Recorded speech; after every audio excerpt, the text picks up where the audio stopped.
All right, good morning again, and we are going to continue by starting to tie in our front end React app with our back end using what's called Axios, so npm JS. Axios is the package that we will be delving into. You can see it's a promise-based HTTP client. And so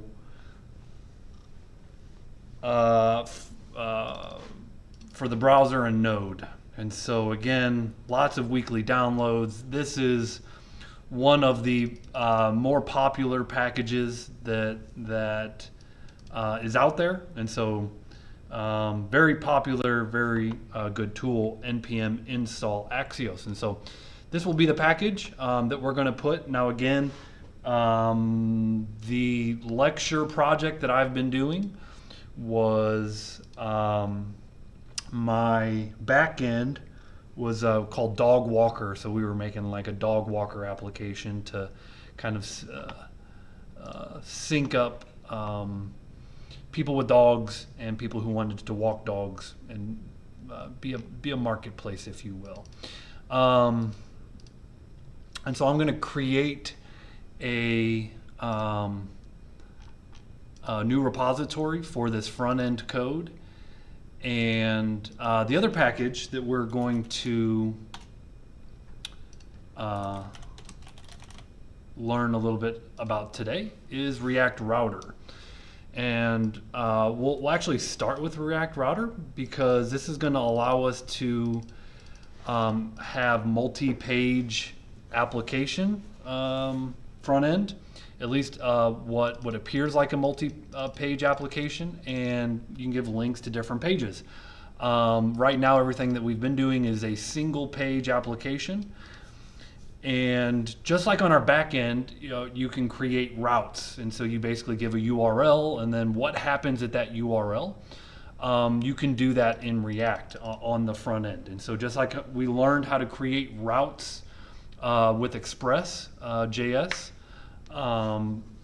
we will, on our back end, we'll learn how to create routes on our front end and basically create multiple pages. And so this is what we'll be diving into first is React Router. Don't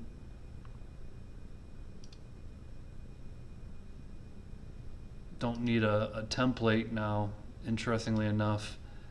I don't remember that field even being there before, so I think they added this. So let's go ahead and add this to my current repository, and I will make this called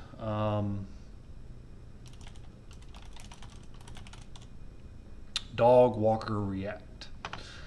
And I'll make it public. Should anyone care to look at it, they can look at it on my public repo. Gonna make Node my default git ignore and MIT license.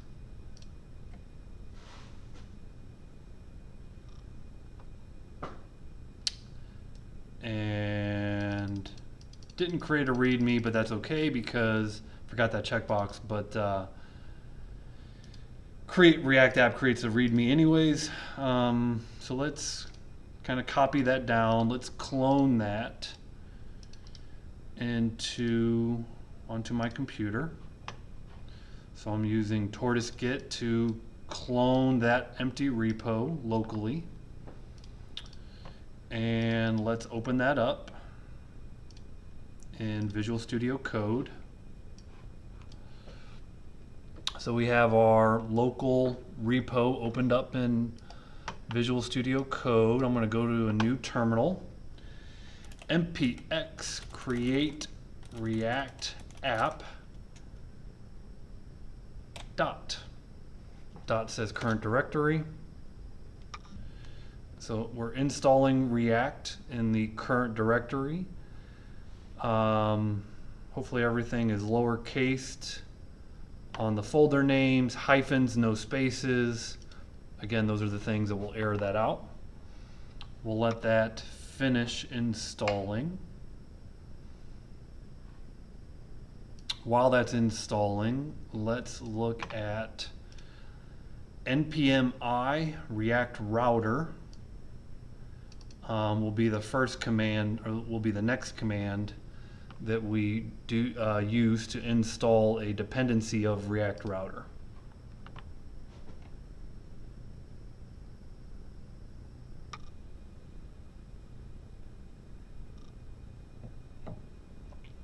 Pause while that's installing. Okay, looks like everything installed successfully. We get the success message, created dog walker React. Let's go ahead and paste in the installation command for React Router and install that as a dependency. So now we see React Router has been installed, and while we're at it, let's bring in Axios. So we can go here, copy the installation command npm I Axios and bring that in. It is worth noting that some packages on npm can be installed. Some packages work on just the front end, some packages work on just the back end, some packages work on both. So just something to be aware of. So these are, these are packages in the same way, but these are packages that are geared towards the front end, React Router and Axios. Okay.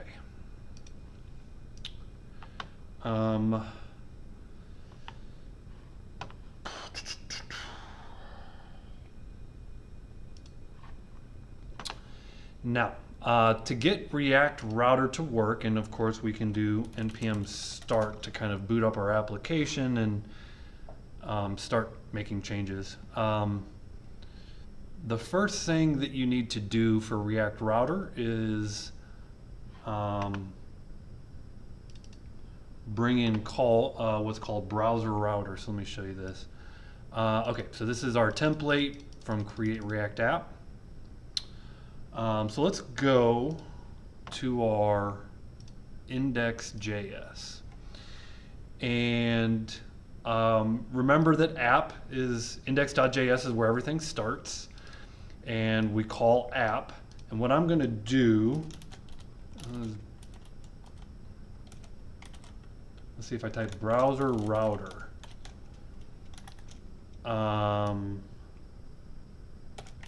And surround that. I was kind of hoping it would bring it in for me, but since it didn't, let's import browser router from React Router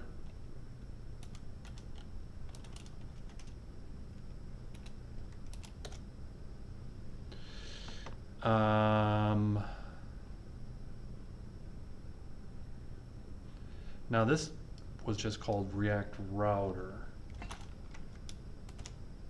and it imported browser router was not found from React Router.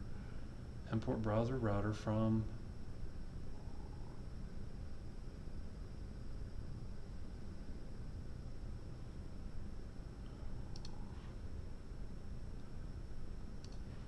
okay, and so when you don't do this, every day, I haven't done it in a few months,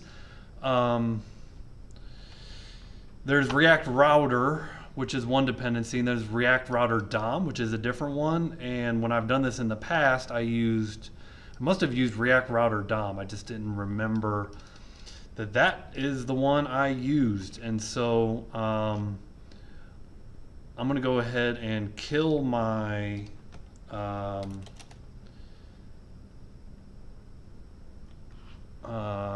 server, and let's npm install React Router DOM.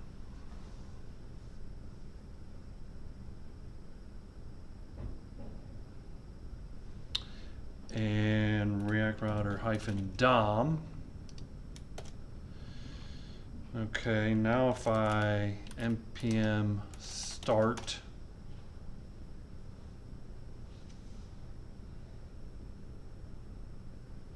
Now we don't get any error messages. And so that's the one I've used in the past, was React Router DOM. So that's what I needed to do. And we can uninstall the other dependency that, actually I'm going to leave it installed for now. Let me see if I had both installed before. We might wind up using both, so I'll leave them both installed. And if I don't use it later on, I can uninstall it. Okay. So step one, wrapping browser router. This is just going to enable routing on React. And so, you know, basically getting these different links to work. And so now I've got a dependency called React Router and another one called React Router DOM. So that's good to remember.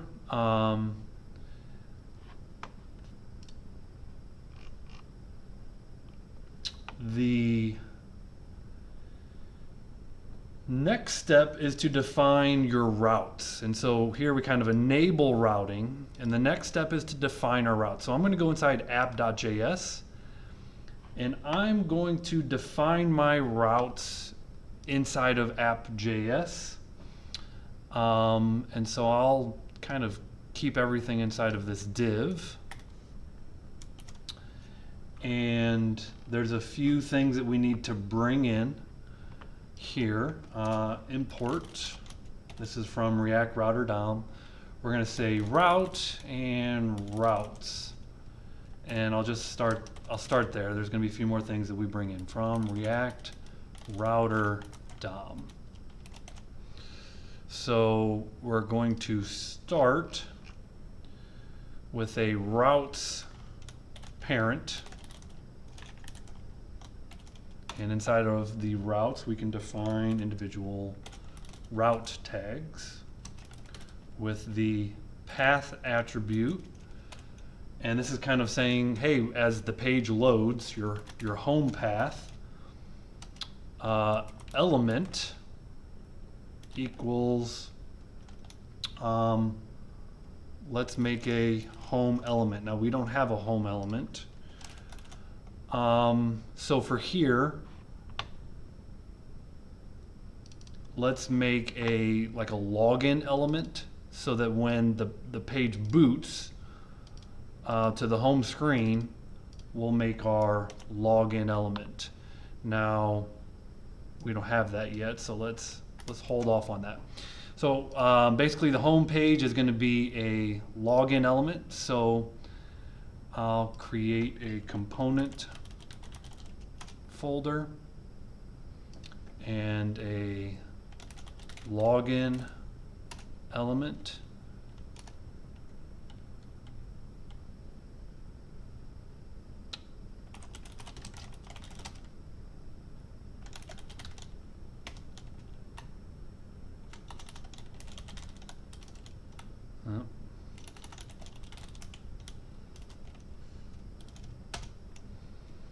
And we'll just make this div or fragment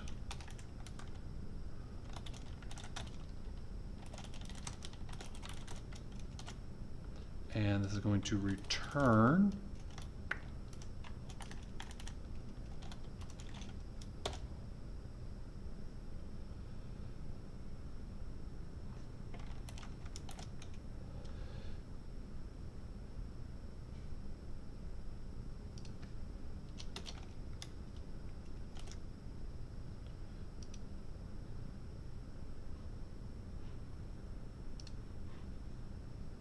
export default function,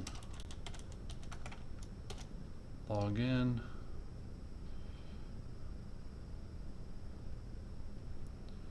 I was trying to use a different syntax here. We just export all on one line. Let me glance at that syntax real quick.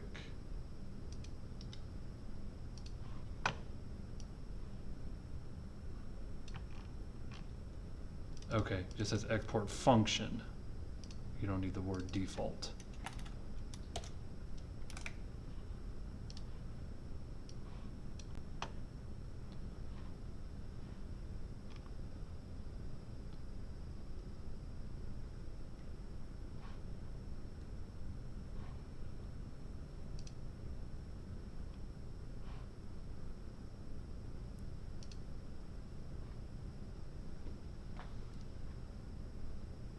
there's a reason this is unreachable code.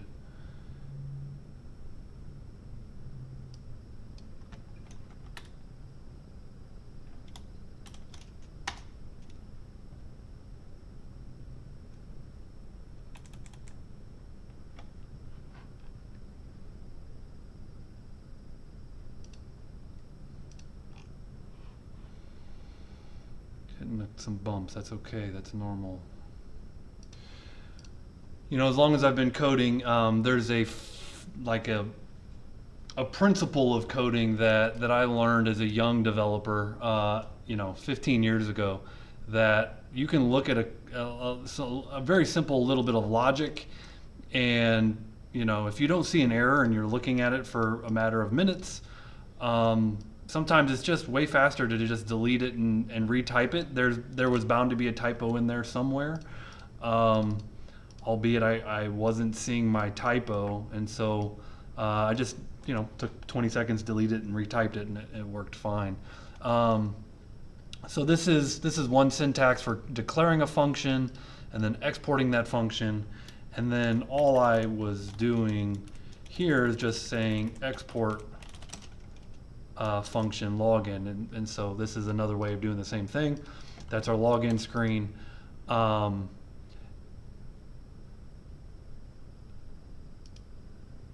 So if we were to declare a route with a path of root, and then we can say element equals, and then this will be our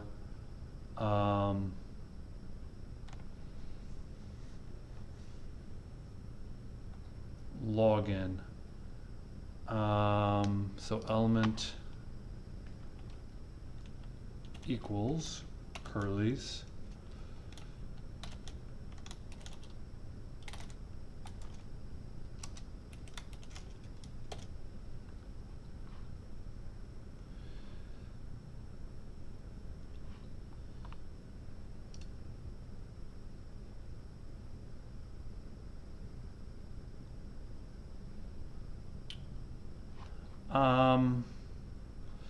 I might rename this to login form, maybe a better name.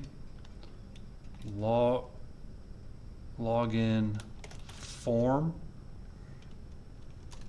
Rename that. Whoops. Login form. And then I had to bring in the login form.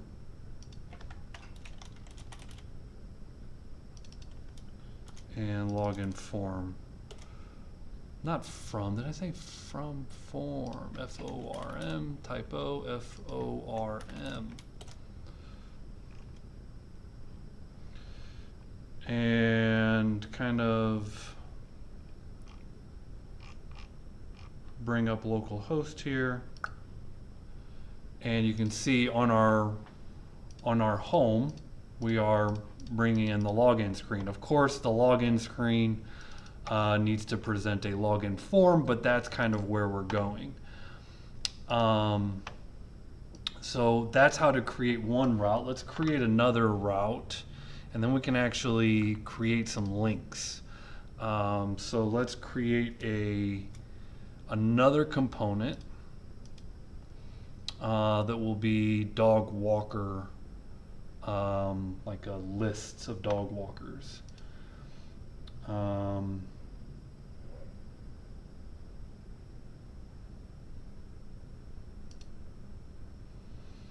And so let's create a form called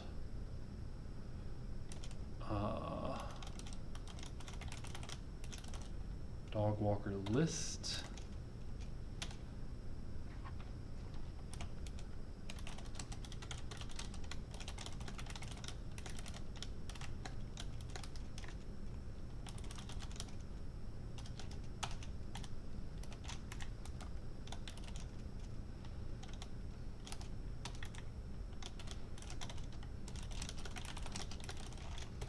And so right now we're just getting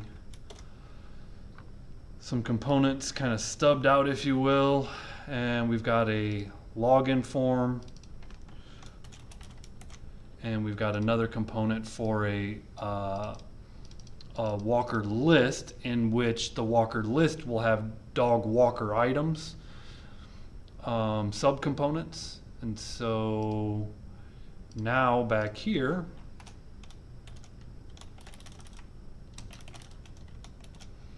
we'll make a path and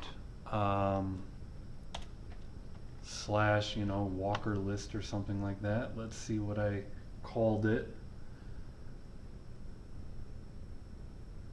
Inside of slash walker list.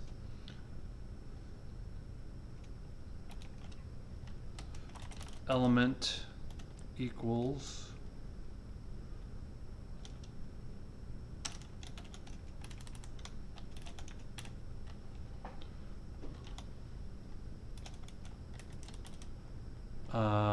if I start typing this out, I can hit enter or click on it and it should do the import for me. There we go. Import dog walker list from dog walker list, and this is a route path. So now we have two routes, one to the home and one when they navigate to walker list, it brings up dog walker list. And so if I kind of go back to here on my home screen, we see the login form. If I go to slash walker slash list, this should bring up the list. Now, let's see, dog walker list. Okay, there might be another step. Let's take a look. One thing to test first. Oh, wait a minute. Look at how I coded that in properly. That's a quick answer. I did not code that as an element. So inside here, I didn't have my angle brackets. That was my typo, so just double checking myself. And if I refresh, now you could see slash walker list brings me to dog walker list. And if I go to the home screen, it's my login form. This gives us the base now to create a nav bar. And this is actually pretty cool. There's a difference between regular standard anchor tags and how it links using React Router.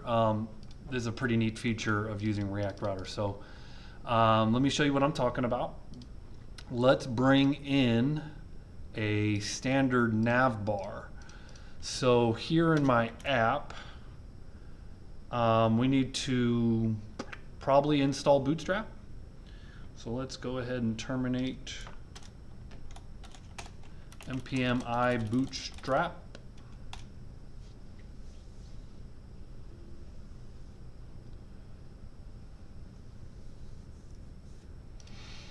And scroll and bring in the import. There's Bootstrap. There's dist. There's CSS.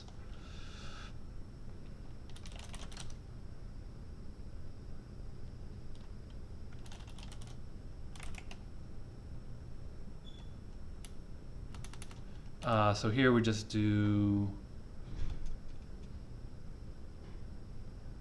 I believe we go bootstrap slash dist slash CSS slash, and we're gonna go the minified bootstrap. So bootstrap.min.css, bootstrap.min.css.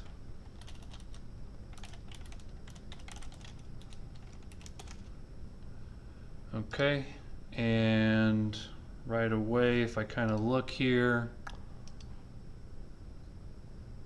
oh, it's not booted up. Let's go ahead and import the JavaScript as well. This is going to be slash JS bootstrap.min.js. So that should bring in our two dependencies.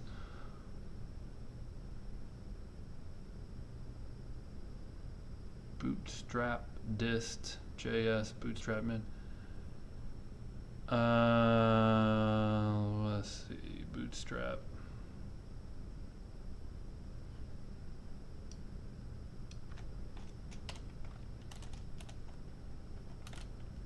Bootstrap.min.js. Okay, let's see if we at least got the CSS up and going. I'm going to go to get bootstrap. And let's just throw in a button or something here. Button class name of button btn primary. Demo.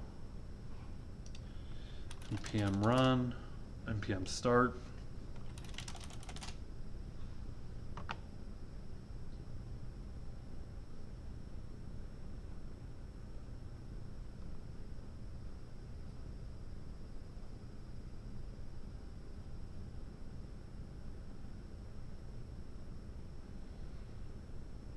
Okay, we got the Bootstrap CSS going. Let's bring in a Bootstrap navbar. So we're going to go to the Bootstrap docs. Bring in a navbar with a drop down just to see if the JavaScript is working. Navbar with a drop down. Scroll down, here's our Bootstrap navbar. Let's just temporarily throw that in. So instead of my button here, I'm going to paste that and format document with beautify. That didn't work. Format document with prettier. Also not great. Gonna have to do a manual. So let's find the word class and let's click on this replace with class name, and then let's click on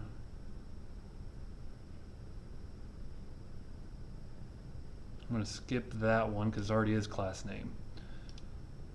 I'll just do replace all.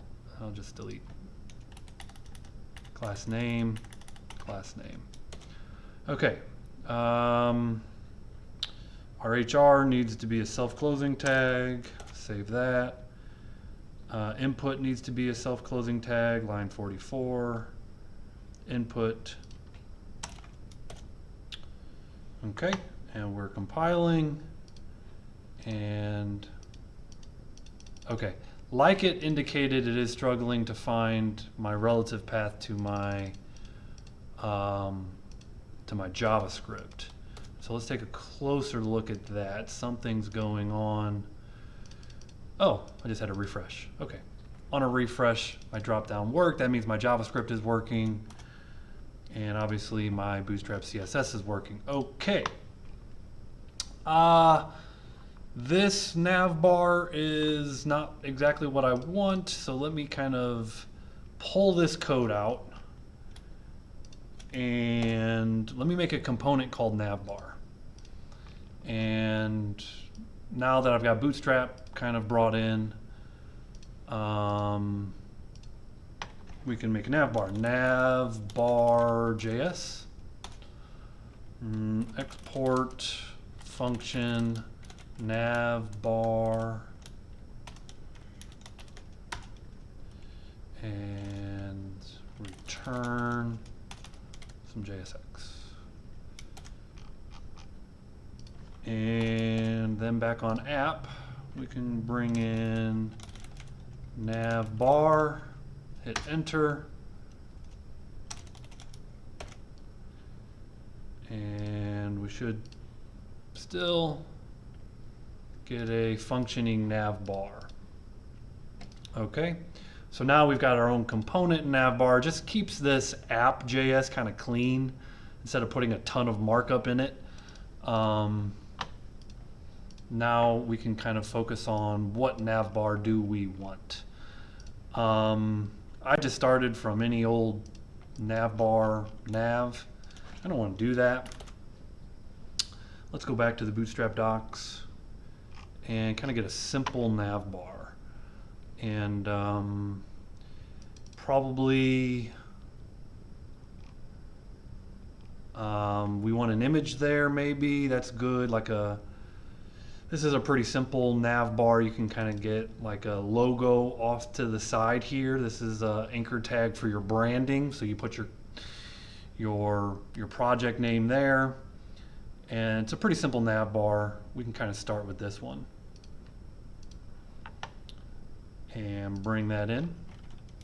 And Control F to find and replace class with class name. Replace all. And I don't see any for tags. No, there are no for, not tags, for attributes. Okay, I don't need a disabled link. And right now, I just have one link. And so here's our unordered list. I'll kind of bring down my nav bar into basically one link. Here the href. Well, I'll tell you what, let's have two. Let's have a home, which is a /. We have two routes. Our first route is home. Our next route is not the active route. In fact, there's a whole way of determining what the active is. So I'll show you that, right? So I'm gonna get rid of the active class on both of these. And let's look back at my route. So /walker/list was my other. /walker list and dog walker list. So now our nav bar has two links. Should have two links. And there it is. Just looking down below, we got localhost 3000, brings us to the login form, and then Walker list. Now I'm gonna show you something because we're gonna refactor this. You're noticing we're still doing pretty much what's a standard round trip to the server. And so you click it and you kind of see this refresh happening. And so it's like, hey, I want this resource, give me that resource. I want this, the client makes a GET request. The server sends back an HTTP response. And you get this kind of page refresh happening. And so this is very standard. This is what you learned with your anchor tags on how to create links. And that's what you learn in HTML. And we're going to do something a little bit different.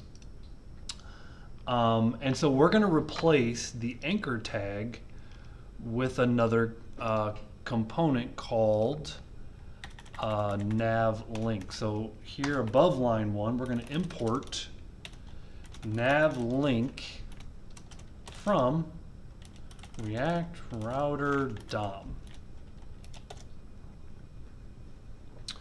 And I'm going to replace this link with a nav link, and then the href attribute becomes the to attribute.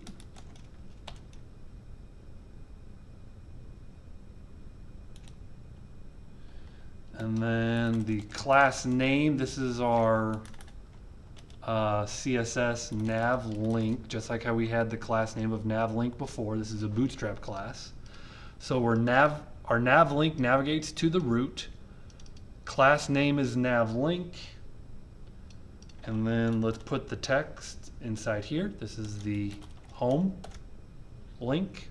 And we're going to refactor this anchor tag to do the same thing. This becomes a nav link to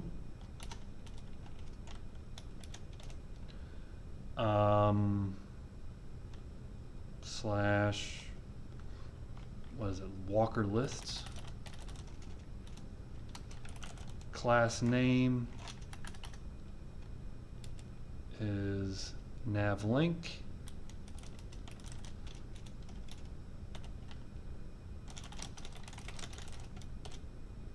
Okay.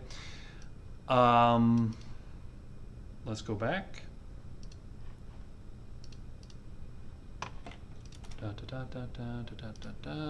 Localhost 3000.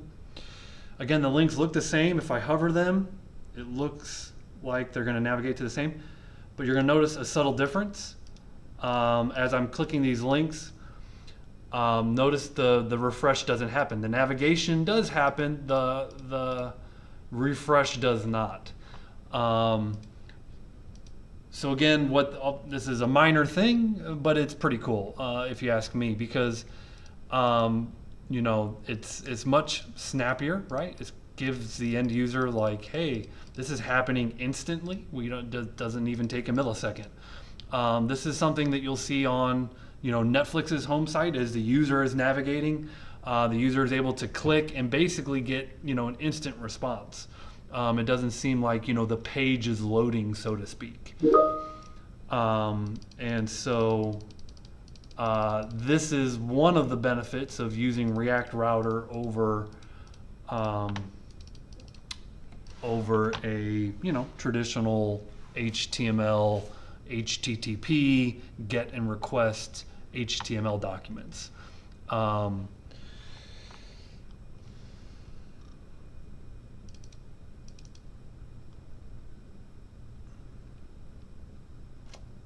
And so, pause. And so, as I was just pointing out to Grant on a pause, that the effect of having an active link, if you were to do this with HTML and CSS, you typically have a class called active, and then when you're on the home page, you mark that link as the active link, and so it's styled differently than the rest. And you can see here this kind of goes black when I click on this, and home goes gray. And same thing, we get a hover effect too. And so I didn't have to code that. You know, all of these Bootstrap classes, that's functionality that we're kind of getting out of the box as far as being the active link, using this nav link.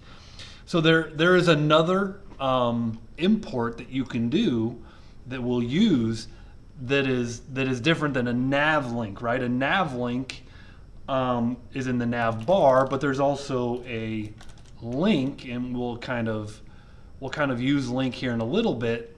And the distinction there obviously is the difference on whether that link is in a nav bar or it's not in a nav bar. And so that is something that we kind of have around the corner now. I want to refactor this a little bit more, nothing major, but I kind of like having my header at the top, my footer at the bottom, and my main being the rest of the being the rest. And so let's do that, right? So we kind of learned this approach once, we'll do it again. We'll say this app is going to display flex, flex column, and 100 vertical height, min VH 100. And so we'll put these Bootstrap classes on our thing here, and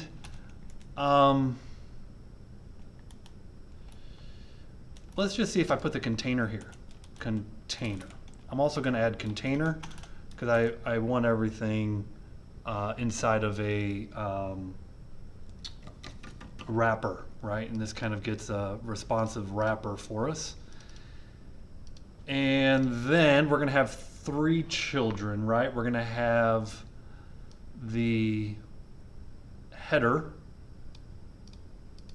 which is essentially our nav bar. So I'm going to say a header here, wrap our nav bar inside of header, and then I'm going to have a main, and probably, now what I'm not quite sure is, does it really, because you're just defining routes right here, and literally don't think it makes a difference where you, well, it can't be there because you just need one parent. But it's not like we're looking at these routes anywhere on our screen. So I don't know that this markup matters where it goes so much, so long as it's in between, one parent tag. But here, header, main, and footer. Okay, and maybe we'll just put a little bit of content inside of main. This is main. We have a nav bar inside of header, and then we'll put a little content inside of footer.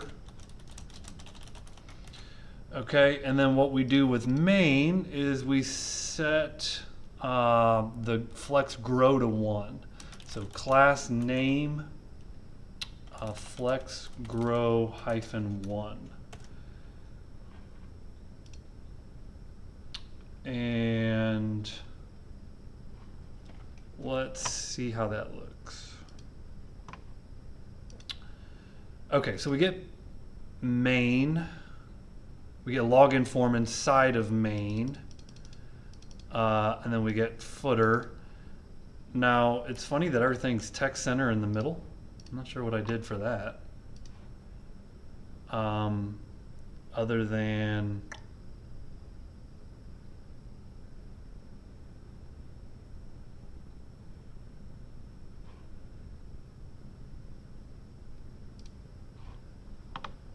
let me look at the styling here.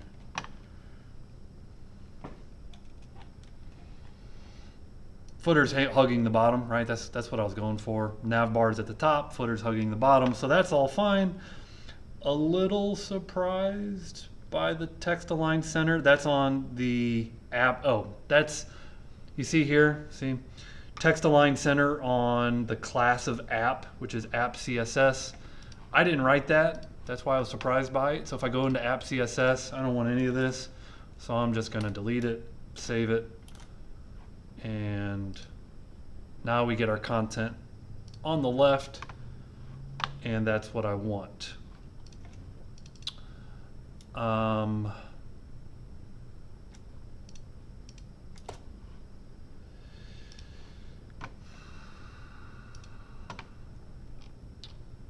Because I don't need my logo.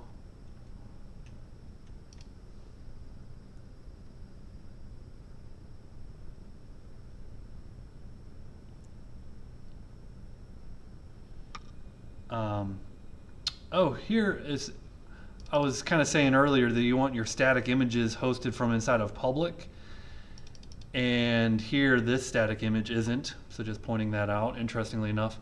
There was a way to kind of go inside the public folder using some process.env public, but that's neither here nor there. Let's delete the logo. Let's delete the import of app CSS.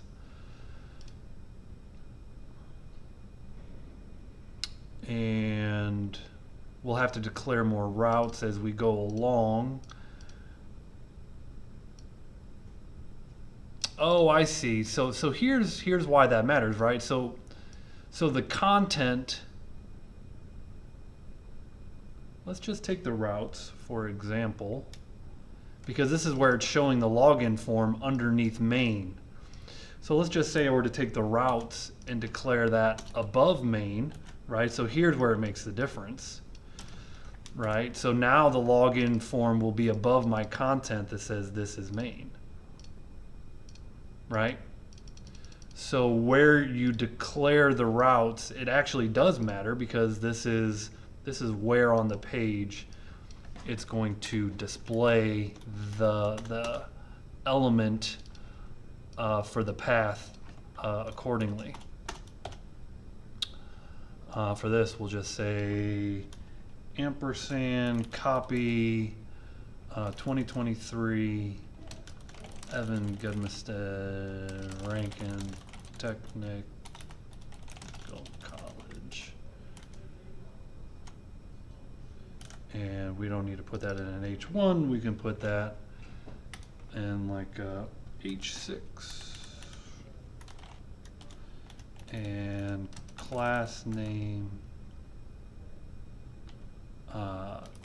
text center.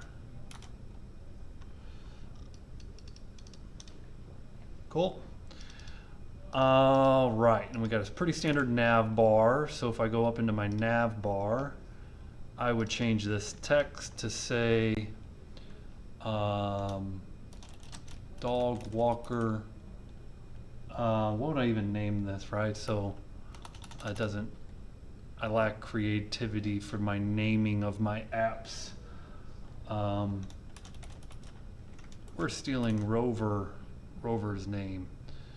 So Rover is a dog walking app that you can get like dog sitting and everything else. We'll just call this dog walker app. And I kind of mentioned, well, here we can change this to nav link, close your nav link, and then the href becomes 2, and then we could just send you home. When you click the dog walker app, it sends you home, home sends you home. There we go. Could you show that last link again?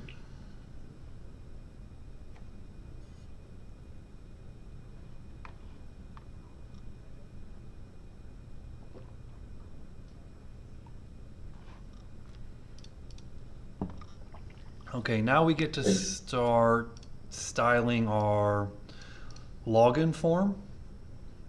And so kind of at the point now where it makes sense to boot up the back end.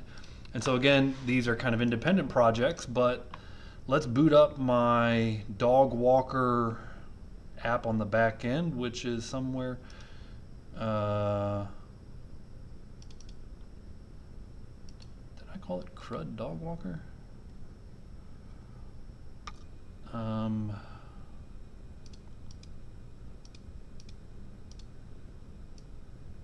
think I may have. Let me open up the back end. I'll make sure that my back end code is what I would expect it to. So like the last thing we did is we made users and we made, we did authentication, authorization. And so we're issuing auth tokens. We have a payload, which is the user ID, the email, and the user's role. Okay, so this does look like our back end. And to get that up and running, we had npm run start dev. And so probably something's already using that port 5000. If you see that error message, you can go into your task manager. Typically you go down to node JavaScript runtime, and you can end that task and get whatever was running on port 5000 to stop running on port 5000. And then there we go. Now my back end is up and running. And let's bring up Postman to test our routes just to make sure that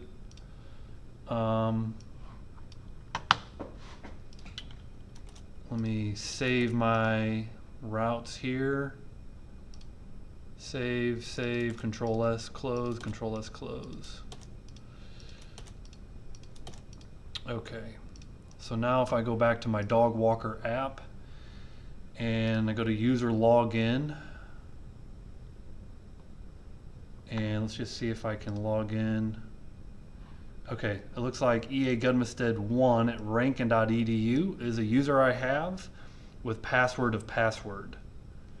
And I've got like an auth token that's been created for me.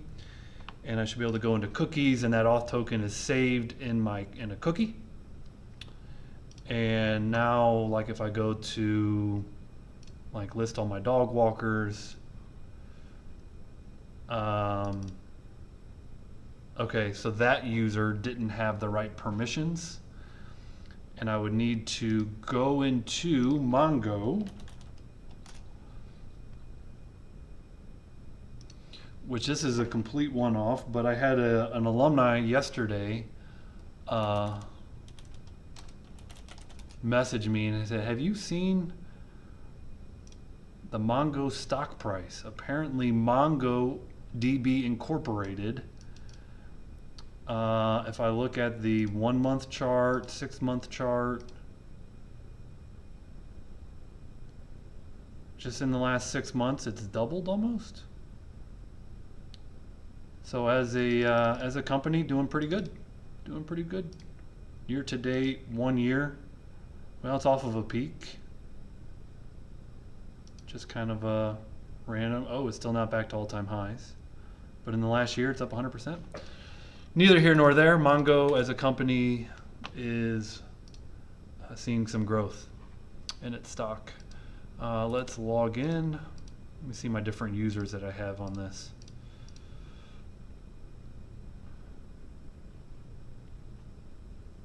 Remind me later.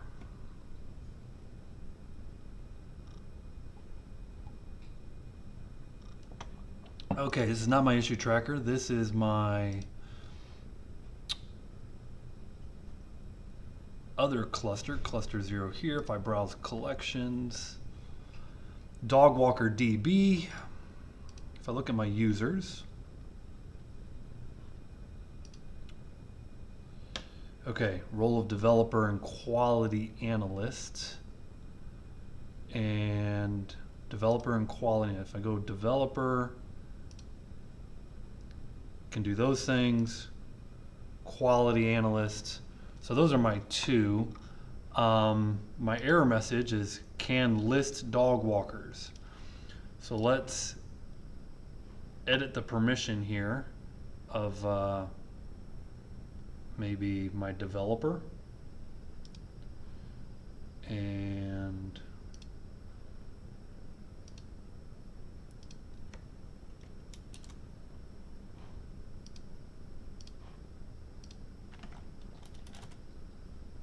can list dog walkers.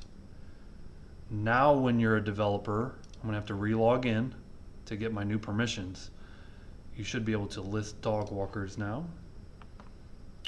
So let's go here, let's log my user back in, generate a new token, and we can list our dog walkers. Okay, now this dog walkers, a bunch of dummy data on our dog walkers, and that's fine. Point is, I just wanted to show that we have a route here that our front end can use to get to /API/users/login at localhost 5000, and our front end can call this this is a post request, and it can call this route on the back end, again, which is a different route than our front end routes, right? Our front end's running on port 3000, our back end on port 5000. And so we're going to be working with this back end route with our front end, and then obviously these credentials. If I try and log into something that doesn't work, we see we get a status 200. Now, I'm probably going to want to change that, right? I don't want my back end saying it's okay necessarily. I maybe the status is okay, but I'm going to want to display this message to my user because the round trip did work. Like, I did get a response. It's just it's an error message that email or password is incorrect. So let's kind of go back here. Okay. Grant, you kind of got your back end up and spinning? Yeah, it's looking good. Cool. All right. So now the task at hand is to make a front end, which is a login form where we ask for an email and a password. And we're going to use Axios to ping this back end that is at port 5000 /API users login. And that will essentially be on our home screen. And so Bootstrap login form template. just kind of pull this.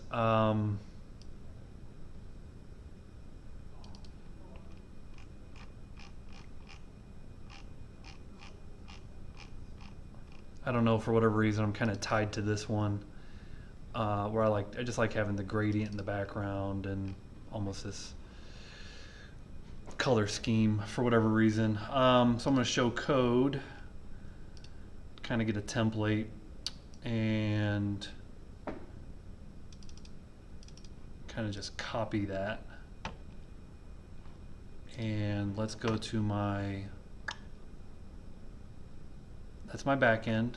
So I'm going to minimize that. Here's my front end, my login form. Let's just paste it. And format document with, again, beautify.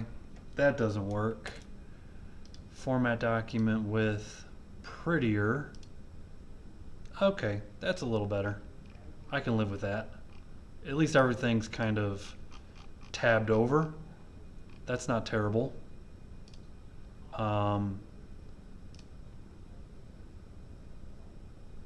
Putting the input controls, spanning them down. I don't love that, but we can fix that. Okay, so I can deal with that.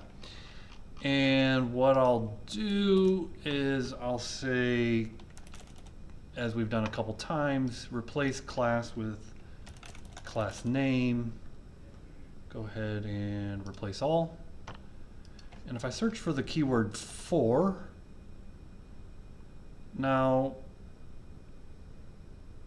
it's finding the word form, so I don't want to change that. So I'm going to do this more manual. HTML4.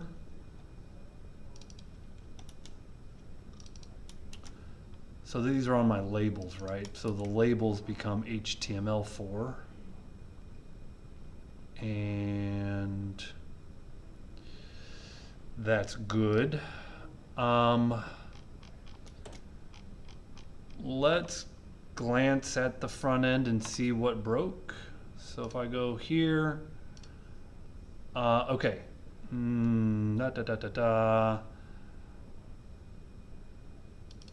So we got some inline style. It says style prop expects a mapping for style properties to values, not a string. So it doesn't like inline style. So let's kind of go back here and find the inline style.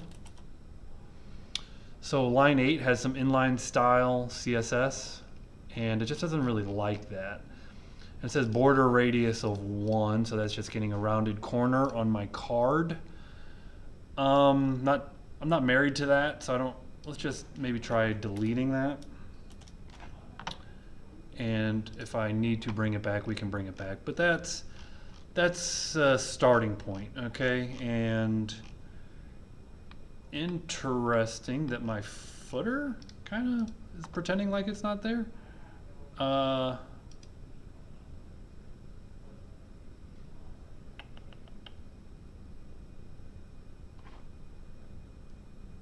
Let's look at the errors. The error above the div component. So it seems like, consider adding a boundary, the style prop. Let's clear these out, reload the page. Okay, so those were old errors. I was bragging on my sticky footer solution, and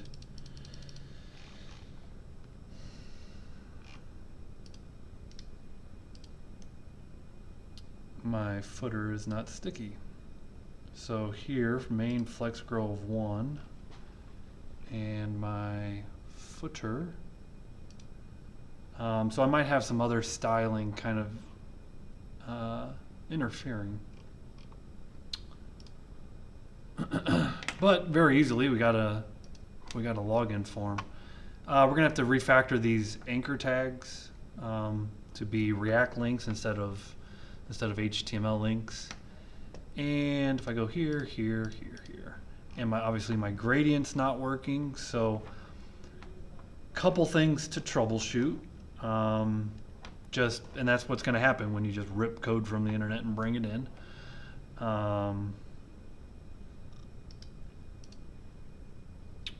Again, if I kind of see main header flex grow 1, I'm just curious if I uncheck that.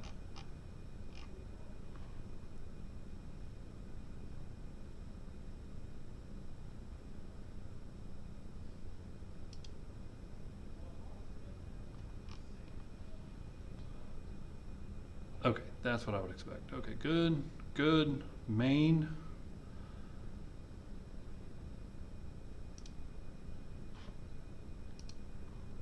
Flex grow 1.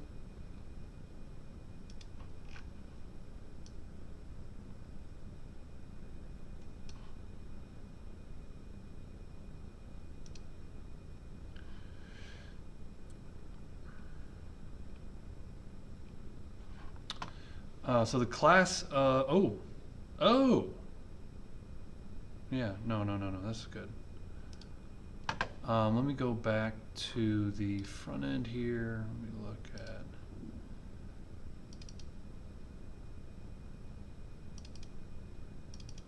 my class of gradient custom. There we go. A little bit of CSS that's needed for the custom gradient. So let's kind of bring that in, and let's make a login form .css. Let's paste that class of custom gradient, and let's bring that in.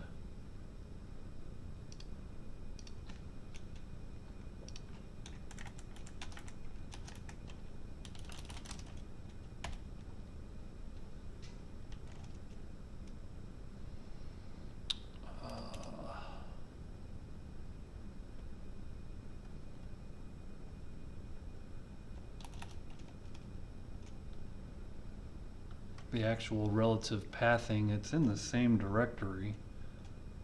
So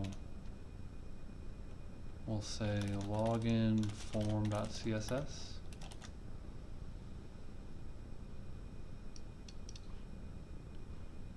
And so let's see. Okay. So we're getting the gradient applied.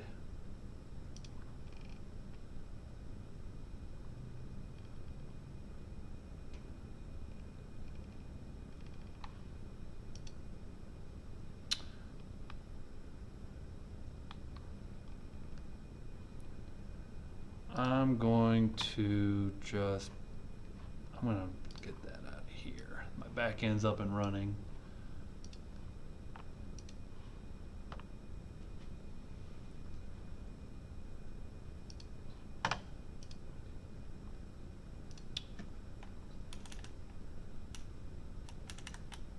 Just for now.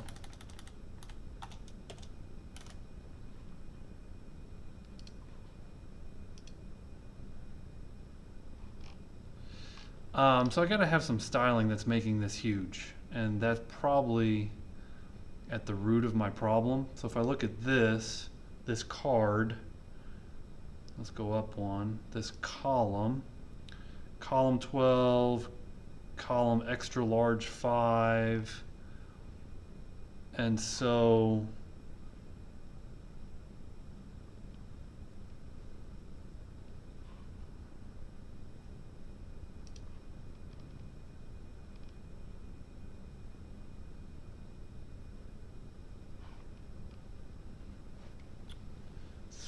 what happens when you don't hide 100%.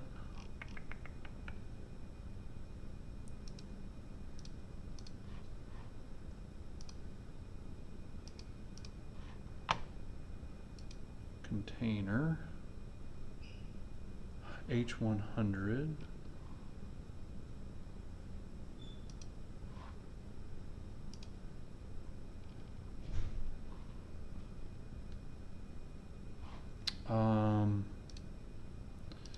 This is not helping you guys, so thank you for your patience, but what I'm thinking is let's try taking off some of these VH100. We already have a container. Let's leave that on there. H100, I'm going to take the height off of that. And I'm going to take the height 100 off of that.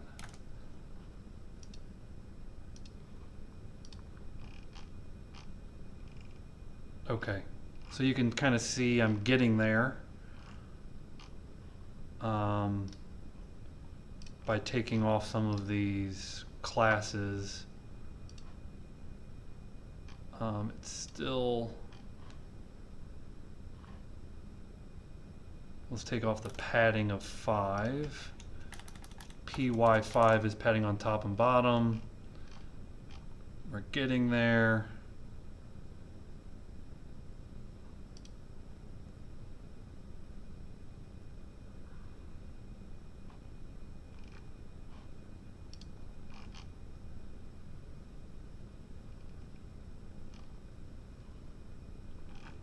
At least we got our footer sticking back at the bottom now. And let's add that. Let's bring that back.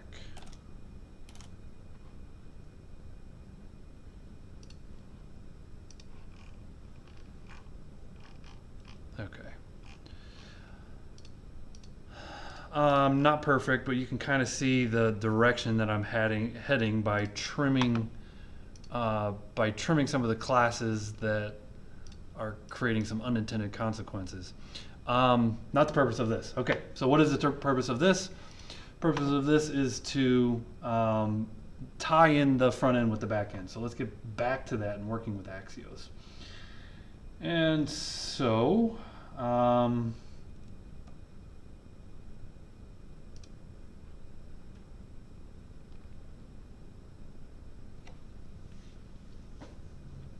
we're on the login form. And what I want to do on my login form is take a look at our controls and maybe refactor their names. So we got the input type of password. I'm just going to call this TXT password. So the ID of this is TXT password and then the label TXT password. And same thing here, this will be TXT email and the HTML4 TXT email. So just sort of a convention where it's like, okay, this is a text box for the email, TXT email, and we get those two things going. Let's bring in Axios. So import Axios from Axios on our login component.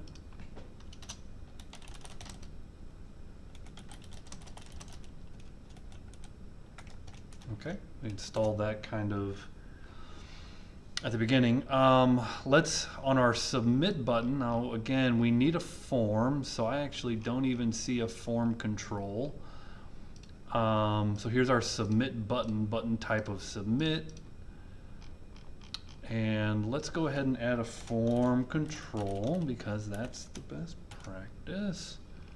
And at the bottom here, close the form control and format with prettier.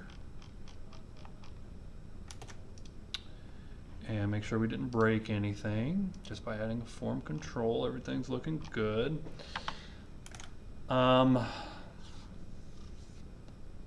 Let's bring in use state to store our username and password. Import use state from React. Const email set email equals use state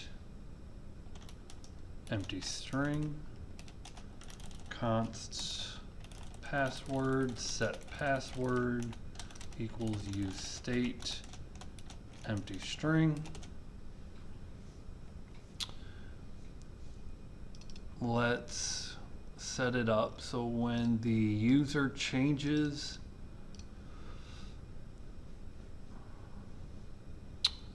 the on change equals EVT arrow set email EVT target value. Okay, and this says please enter your login and password, so we'll say please enter your email and password. And then I'm just going to throw up the email so that as a user types it, I'm just going to verify that the state is in fact working for the email, and it is. Okay, so we can delete that. I just like to test it as I go. All right, so we've got email being used and being saved. Let's do the same for password.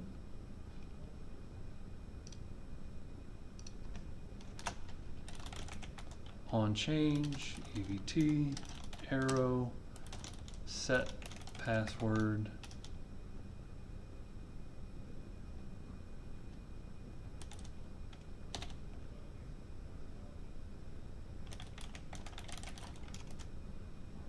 And maybe here next to password, I'll say password.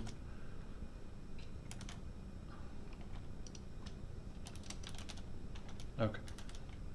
So this is state password.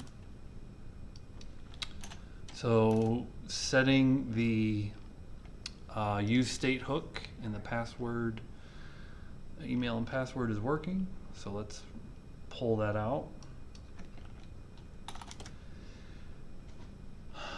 And we'll refactor this for like a registration to register a new user,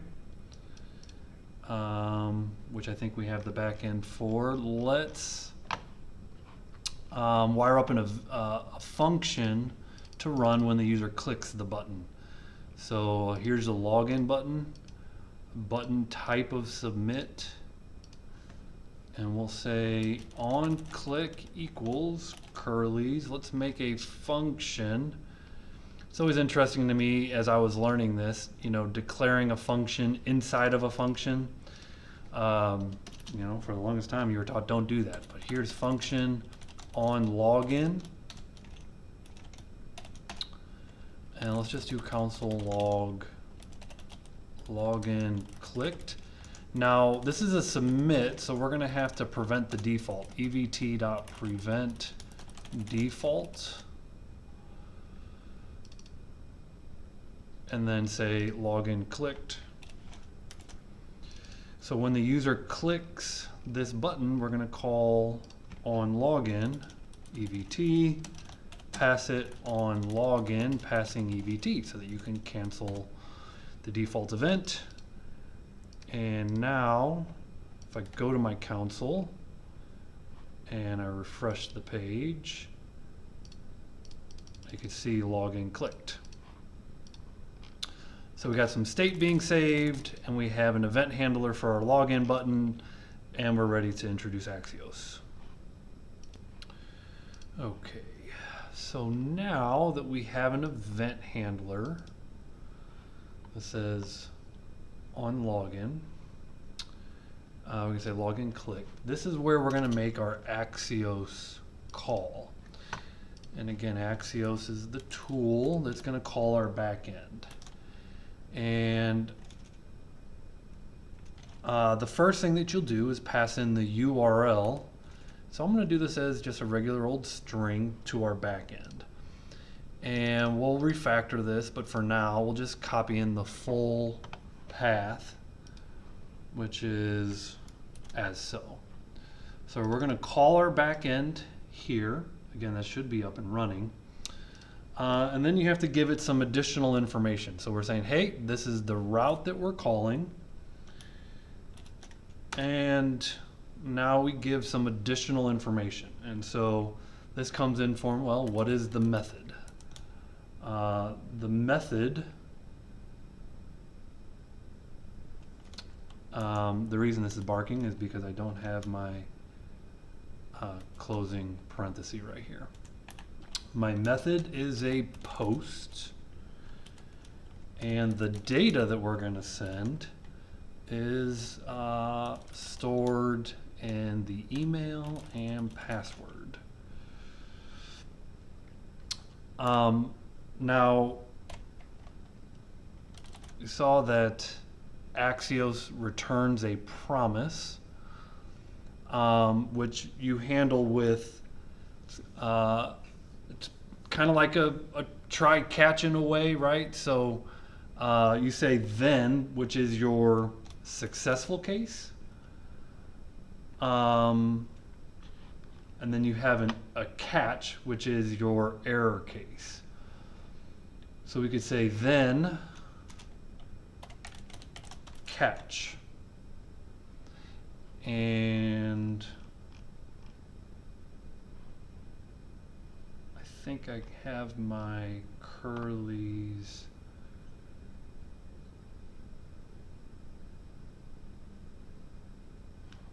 off. Let's see.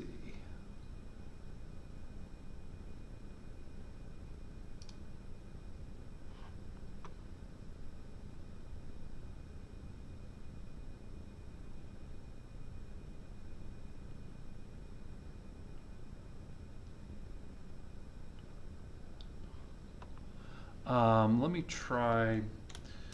The data that comes back on a then comes back in a response. So then you can do something right here. And if it were to send an error back, you would have an arrow function. So essentially, this is your successful block. This becomes your error block.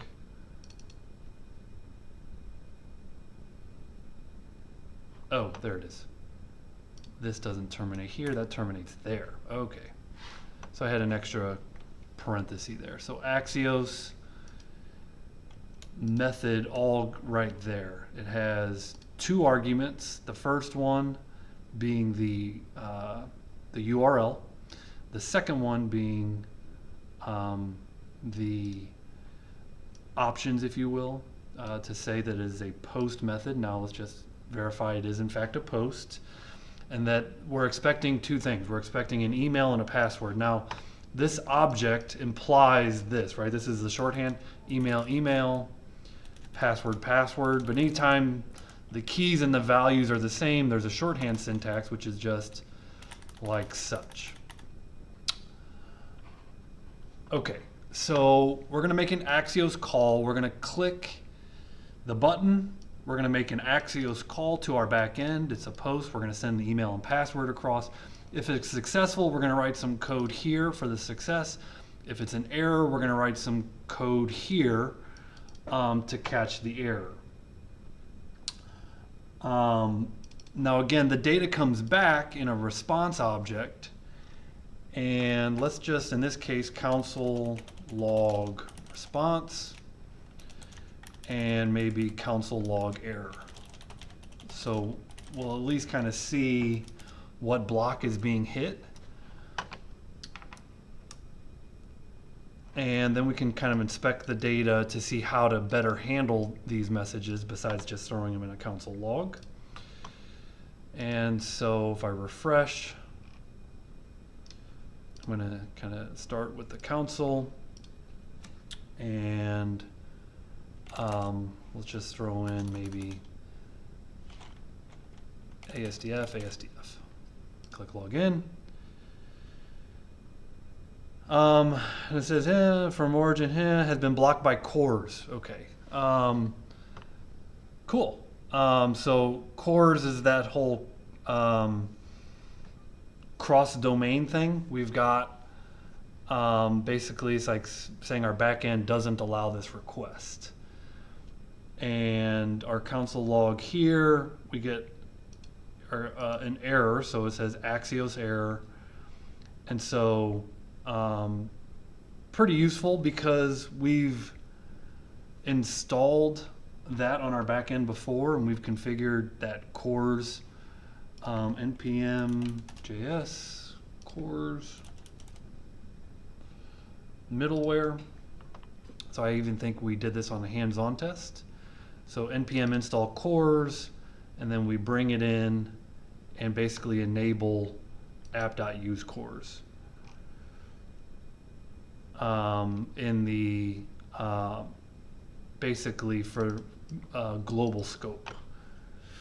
So we need to do that on our back end. So let me bring in the back end back onto the screen, and we'll need to shut that down.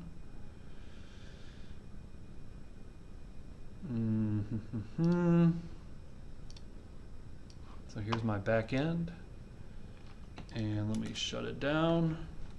npm I cors.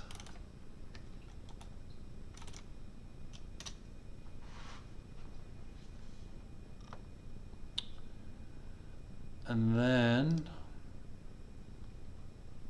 here we do app.use cores. Let's look at the docs here, but it should be as simple as app.use cores.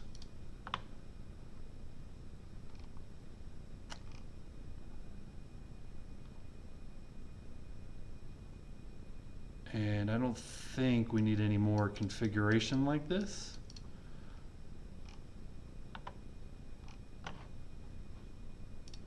So let's here app.use cores on our back end and boot our back end back up.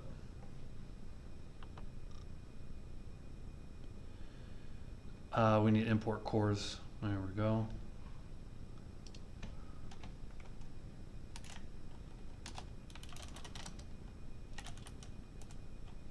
And I gotta remember the syntax. Is it cores as such?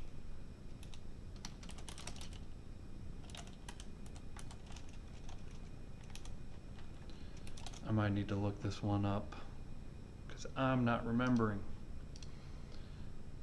Let me pause. And so I just don't put the curlies around it. Sometimes you do, sometimes you don't.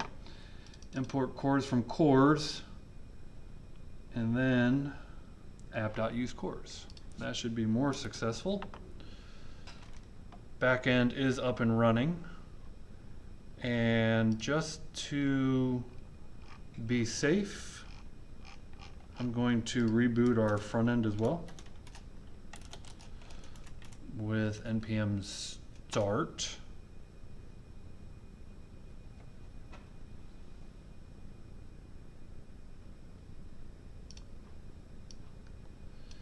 Okay, and let's bring up the console. ASDF. Okay, login clicked, and here we go.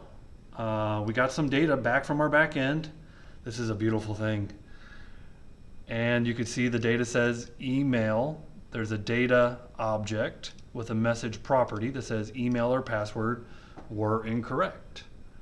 So we got a successful login, and that's what I would expect. Let's just leave it all blank, and we kind of get the same thing. Email or password were incorrect. So this is a success, and we're getting login clicked. Let's click it again, login clicked, and very cool. So point is, our front end is communicating with our back end. That's a good sign, right? That's the starting point of working with Axios. Now what should we do next? Well, let's try a good one. EA Gudmested 1 at rankin.edu. So let's try EA Gudmested 1 at rankin.edu, and just PASSW0RD, standard password. If I click login, okay. Email or password was incorrect. Let's clear that out. I thought I put a good one.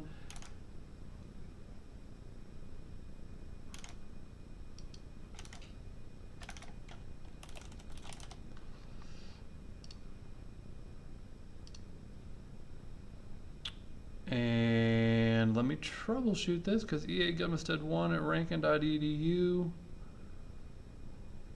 should have returned a different message. So let's troubleshoot.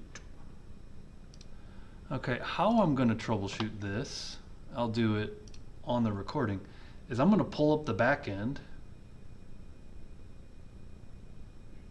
and on our users route, on our login, we should get the login for the rec.body, and this should have a login.email and a login.password. So let's do that. Let's debug user router. The email is login email and password is login password. So let's see how the data is being received by the back end with this little bit of troubleshooting. So now let's go back here, click on login, login clicked. The email is undefined, the password is undefined.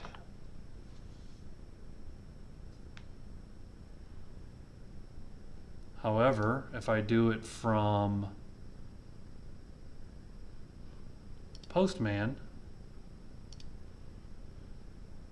okay, let's pause. I'm going to try just doing the, instead of the shorthand, data, email, password. So I'm going to try this instead of doing that shorthanded. And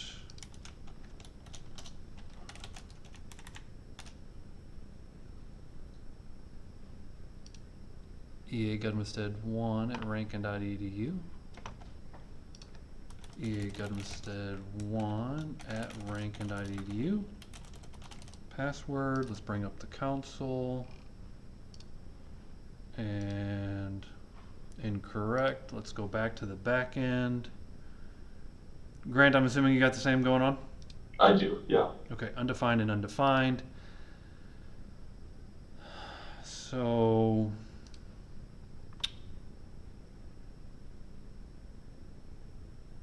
let's look a little closer. Okay, so after a little bit of troubleshooting, it boils down to when I'm sending the data via Postman, it's kind of coming across. I mean, this is when I'm sending it from the front end, the data is not being received. And so, I want to make sure that the data can be sent as JSON data. And it doesn't appear so that it is. At least there's a line of code that I realize that I'm missing. To allow your Express backend to accept JSON from a front end. So I'm going to add this middleware app.use express.json parentheses, and let's see, now that I've added that middleware,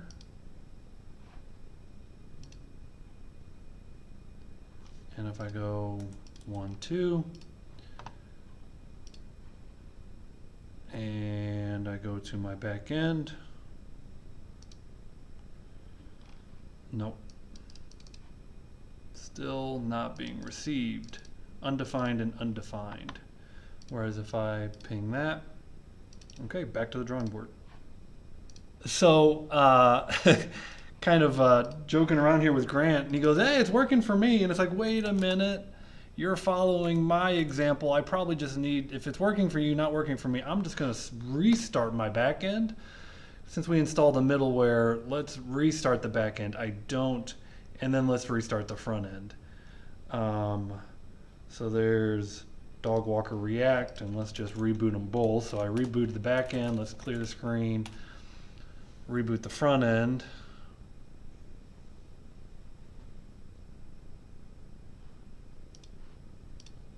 And use this tab and console. 1, 2. Okay. Now let's go back to the back end and look at the email is undefined, the password is undefined. I'm still doing something wrong. Okay, so I got it, and I'll explain it the way I understand it. So here on server.js, I have an instance of Express, right? So I have this instance of Express called app, and I configure it accordingly with all these middlewares, right? And I added the express.json to this Express to this Express instance, okay? And I noticed here app.use URL encoded. Now remember, this line of code kind of allows us to accept form data, and this line of code allows it to accept it in JSON. And so this is installed kind of globally. But then I noticed over here that I had this line of code again. And I remember troubleshooting this in an earlier discussion, and if I didn't have this line of code, it really wasn't working. And so I added this router.use. This is another instance of Express, right? This is like a minified version of Express, this express.router. And so when we have these different routes, this is how we learned to do it, is we said, hey, we have this express.router, and then we export router at the bottom, and kind of bring it in over here using user router. And so essentially we have another version of this express router, and I had to add this line of code on this users JS to this express router. Well, essentially I added this express.json over here as well, and now data is being accepted from my back end here and my front end, which is ultimately the troubleshooting. I put the username of 1, the password of 2. Of course, that's a bad combo, but it now the email is 1 and the password is 2. Now the data is being received by my back end because before that was saying undefined. Now again, if I, in my mind, I shouldn't need either of these. But as soon as I do that, we get something breaking. So, so keeping these in here, because that's what keeps it working, again, that's kind of duplicate code. I don't love it, but that's what I need to do to get it to work. So now rec.body has some information, and now login.email has data instead of staying undefined. So now let's actually give it some good data. eGetMinstead1 at rankin.edu, PASSWRD. And if I welcome back EA Gudmestead with an auth token, interesting, beautiful, and its own set of challenges. But we do have the data coming back with a welcome back message. And so we need to figure out how to parse these different scenarios when we get success messages and when we get error messages. What do we do? But that's great. We get data being sent back.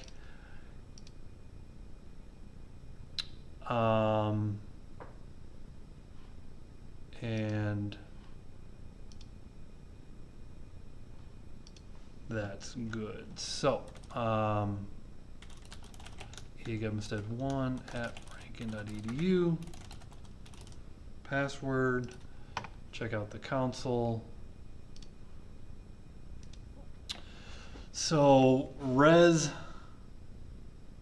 dot data dot message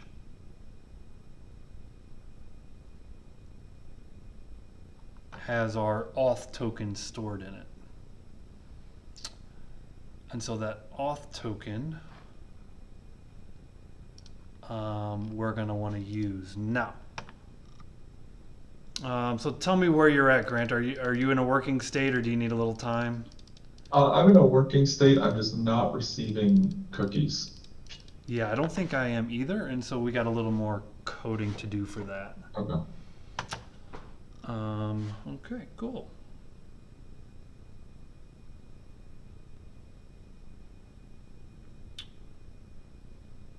Get all these different windows open, so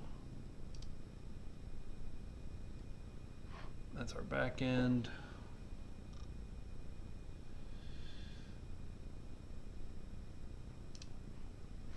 Okay.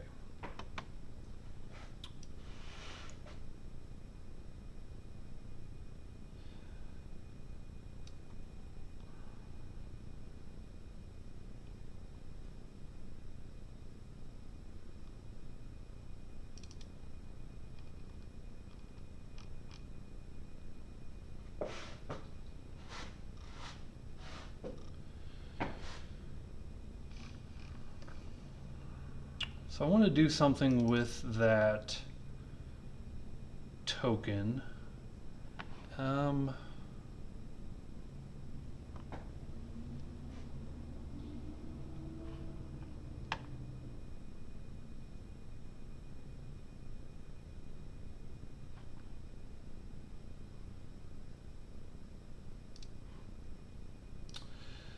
So I want my response to come back not as a successful message, right? So this is like a success message is here with our user email. Maybe let's put the user ID in there as well.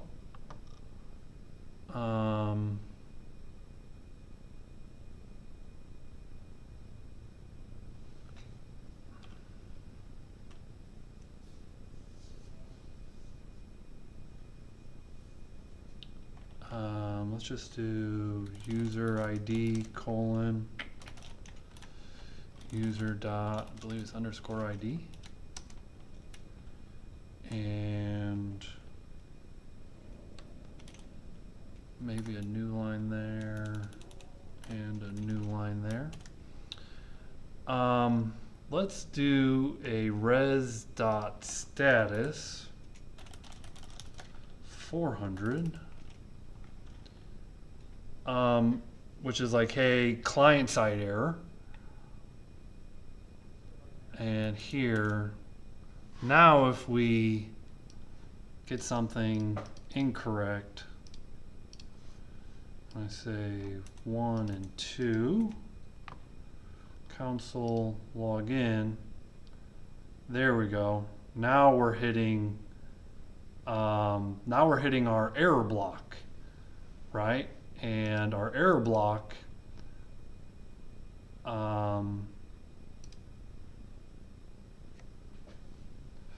we dig down into this Axios error, we're in response, down in data. So you kind of see that we've got some digging to do, right, to get to the actual error message now. But we are getting back a 400, right? Instead of getting a success message, I would expect a different error message, right? I would expect it to be something like an error, not a success. And so again, I have to kind of dig down into the response object. So we have a response object, and then we have data object, and then a message property. So response.data.message kind of is where our error now resides, at least the message. And so now we can do something like Let's just give a little success message for now on our front end. So dog walker react, and let's just do a const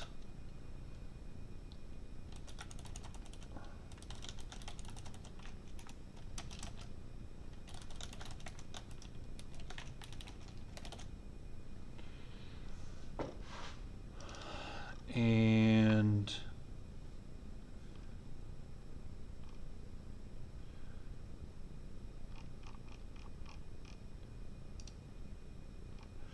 where do I want this message to pop up? Click the login button, maybe just underneath the login button. So underneath the login button, there's a button. Do a little, if there's a success message, and maybe just put it in a span. Display the success message if there's a success message, right? So this is that shorthand short circuiting, right? So only display the success message if it's truthy kind of thing. And here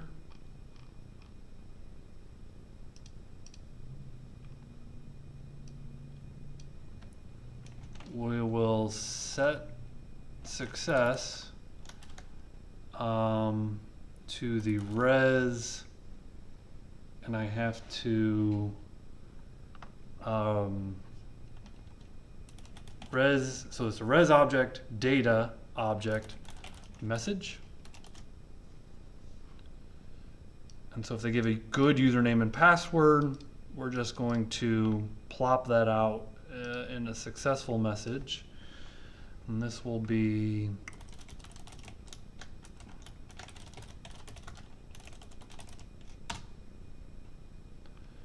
okay. So that's not great, but it is doing what we told it. And maybe we could do something like the span, maybe do a little BR, and let me span class name text success. We'll make it green. It doesn't like that.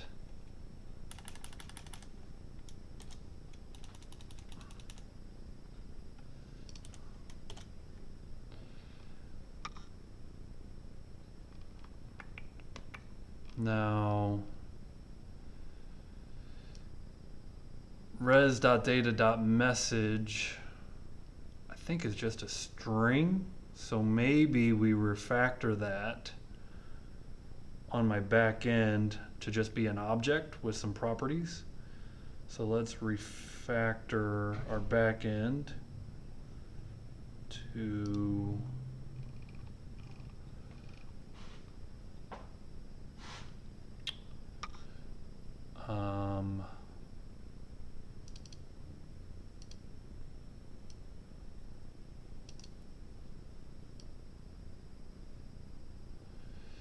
be a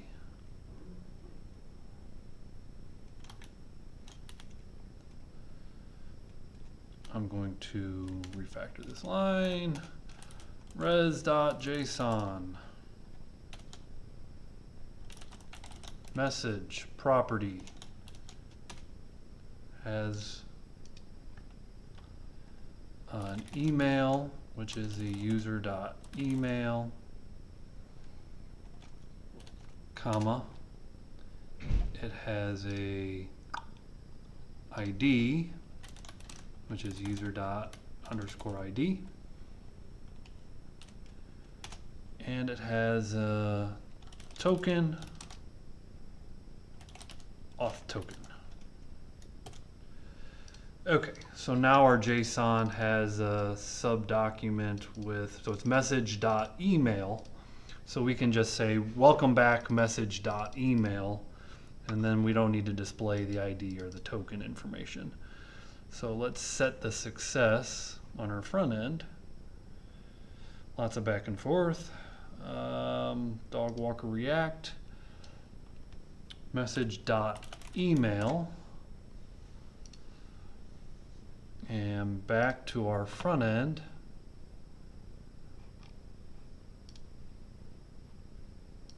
And there we get the email, and so we just need the welcome back. We need to add the words welcome back. On the front end. So that's down here.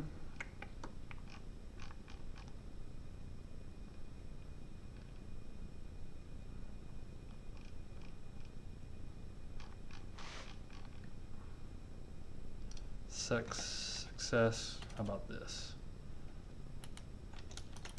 Welcome back.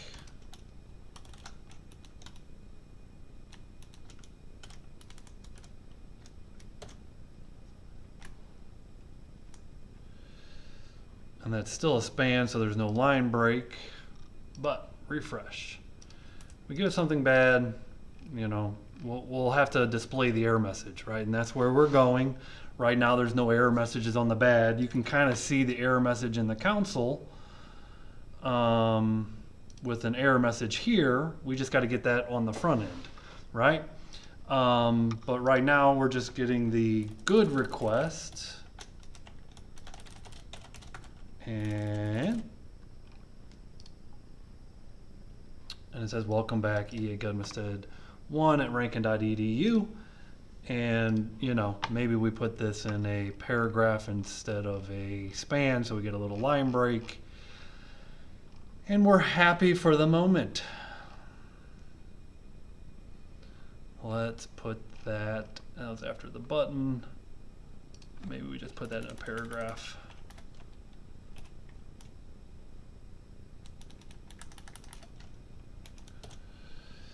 Alrighty, we are cooking. All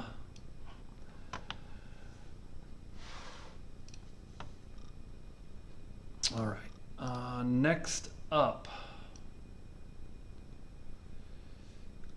is to do something with that token.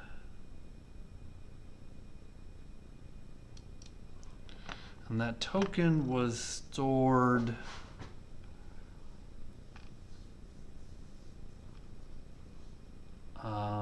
in the message, and it's part of the message, that's fine. So I'm gonna stop. Now, JWT was the package that we used on our back end to create the token. There's another library, JWT decode.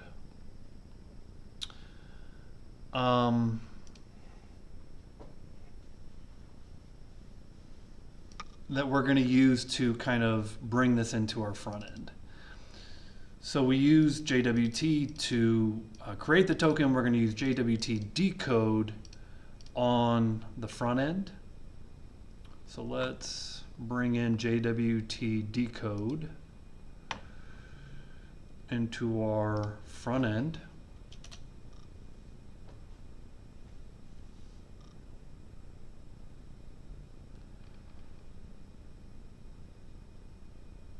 And let's import it. Import JWT decode from JWT-decode.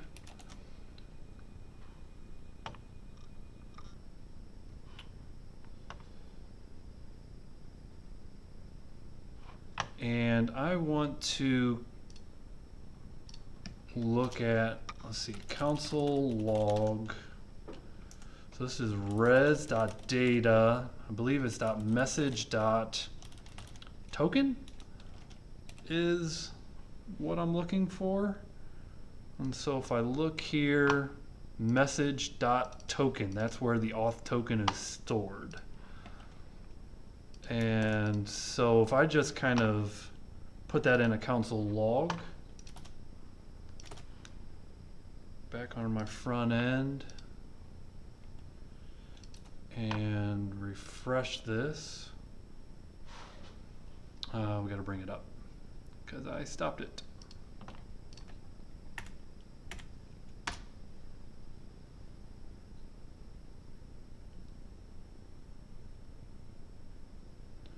Working our way through this piece at a time.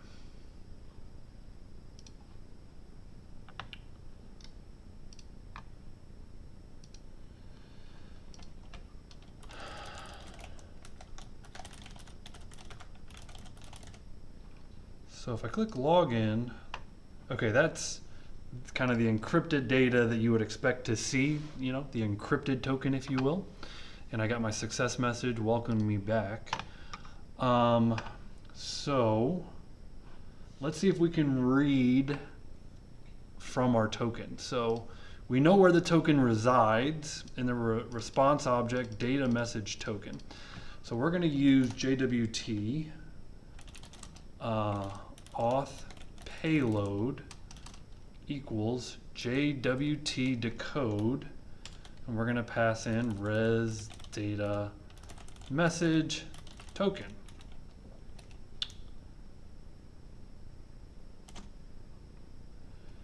And let's look at that. Let's do console log auth payload. And let's see if we can read. I'm going to take that console log out. Let's see if we can read the payload. It might be better to do a console table auth payload. Okay. Refresh the front end.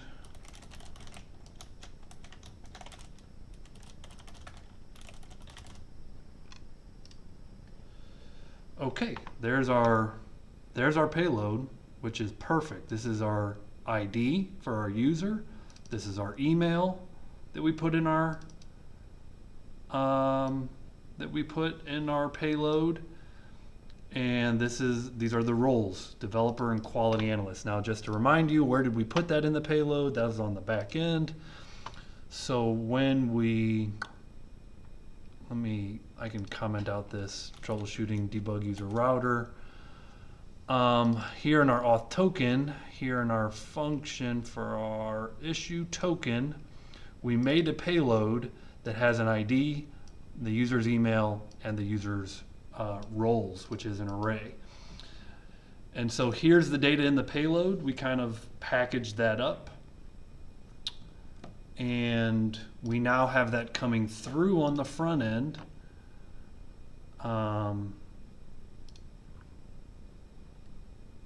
We reformatted that.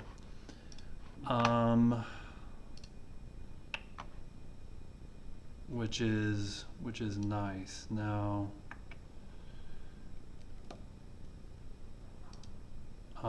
the table, okay. So that is working.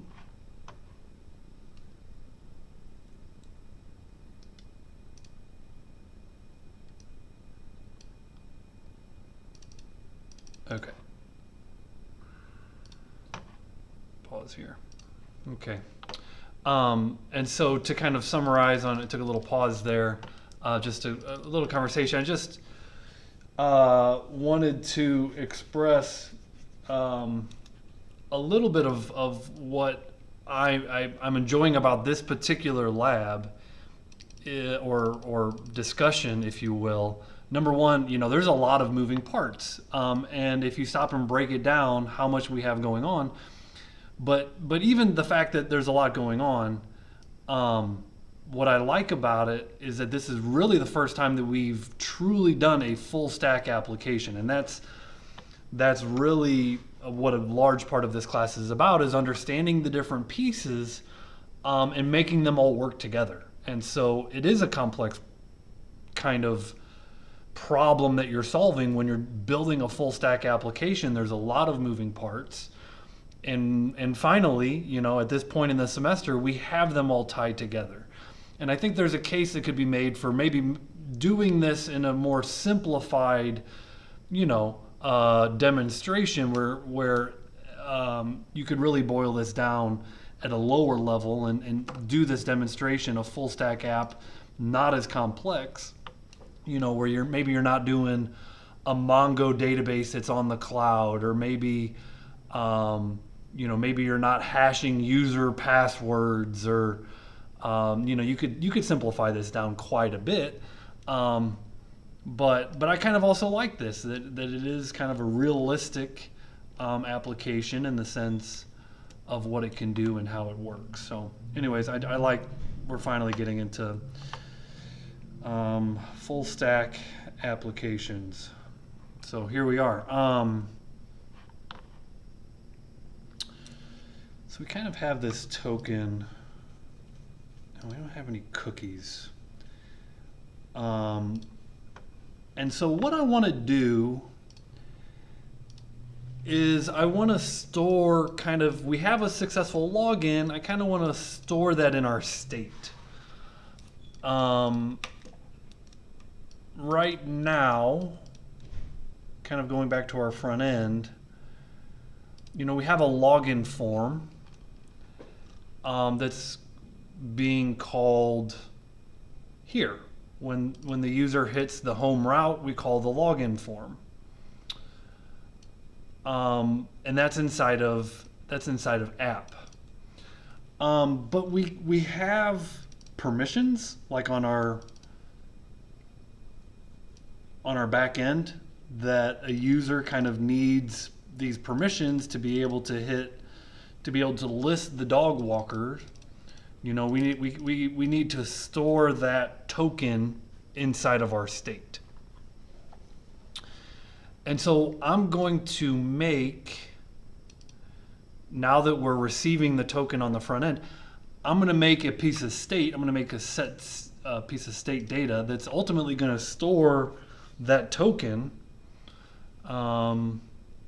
in React state. And so we're not done here on the nav bar, on the login form. We kind of have it so where we're getting data back, success data, and we're saying, hey, yeah, it's a success. Probably I want to say, maybe we'll do this. We'll set, before we continue down that, we'll just do something real simple. Error, set error, use state, and we'll kind of flush this out a little bit more. It's not quite this simple, but for now, let's put in a bad username and password, and let's see what comes back from Axios. We get a response .data.message. Response.data.message. So this is error.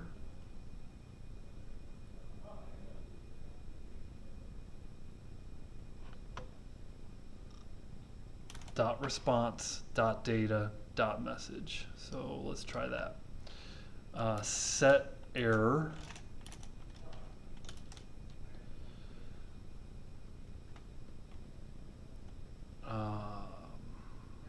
ERR response data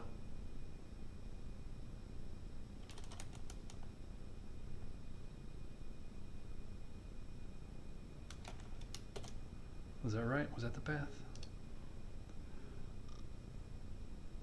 ERR.response.data.message. Maybe we'll just console. Well, let's just see. if I say 1, 2, let me refresh this. Oh, and then kind of down here, we'll do the same thing. We'll say if there's an error, then put it in a paragraph, class name, text, danger, error. And there we go. Email or password were incorrect. And that's a starting point. There can be more to it, but that's a starting point to setting an error message. And of course, we need to clear those out. We need to set error here back to empty. And then here we need to set success back to empty so that those messages go away if the user clicks it multiple times. So we can go from bad to good.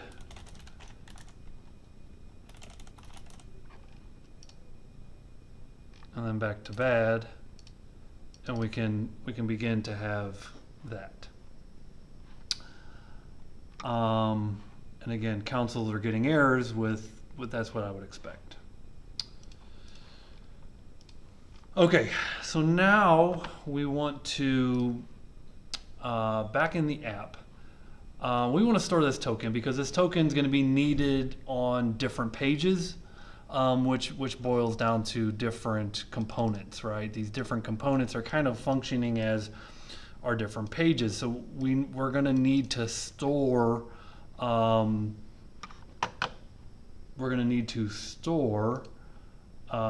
our token, if you will, inside of state. And so I'm going to bring in use state. And so the reason I'm scoping this here is because I need to be able to send it down to the different components. And so I'm going to ultimately we'll be putting, well, you'll see how it goes, but I'm going to set the state in app because it's more global. So you could in the login form kind of set a piece of state here, but then that's only good for the login form. So if you kind of hoist the data up. So let's say use state, and so we bring in use state from React const. We'll call this auth and set auth equals use state, and we're going to set it to default by null.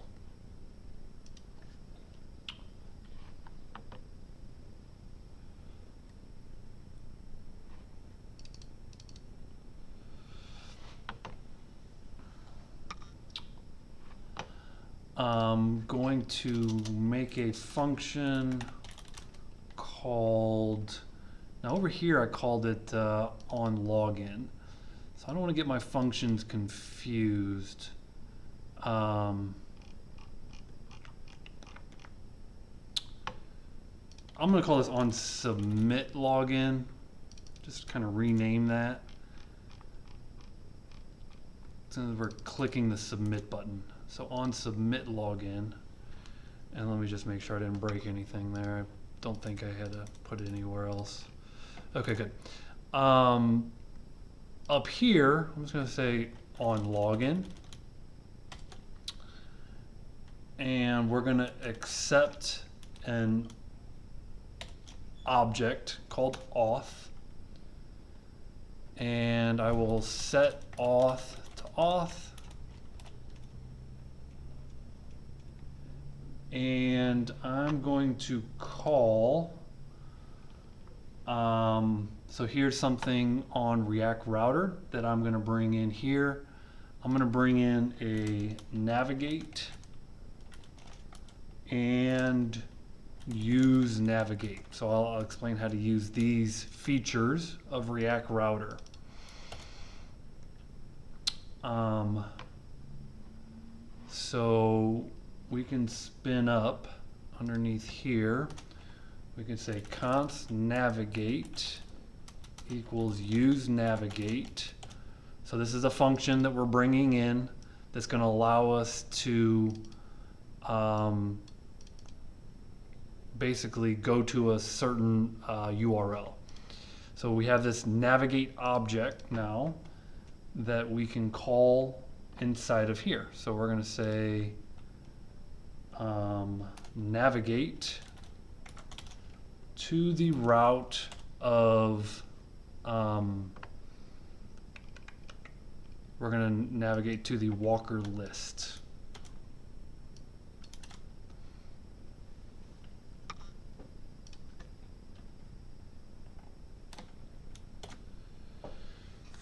So ultimately, when the user clicks that login button, we're going to save their credentials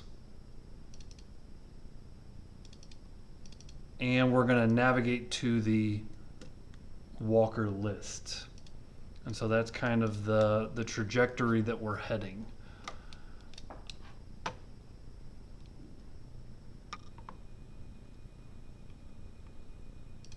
Now here, here's on login form, I'm going to pass down this method called onLogin. So onLogin,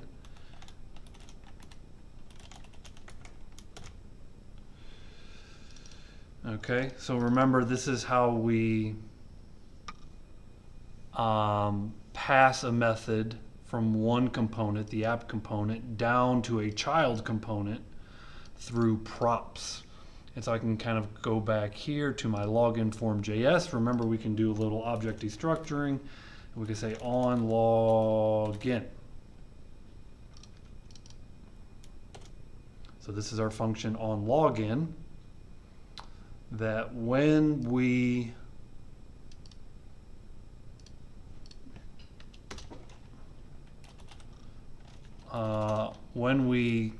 call on submit login, we're going to call the on login and ultimately pass in an auth object. So we'll say const auth equals some data, and then we'll pass auth into the on login method.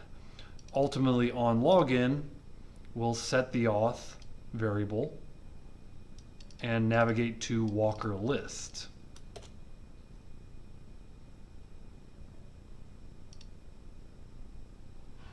So then the question becomes, what do we store? Because ultimately this auth, this object, will be stored in our state. I mean, that's ultimately what we're doing here. We're passing that to this function, and then we're setting auth here. So what is the data that we're going to put inside of auth? Let's go back to our login form. And let's construct this auth object.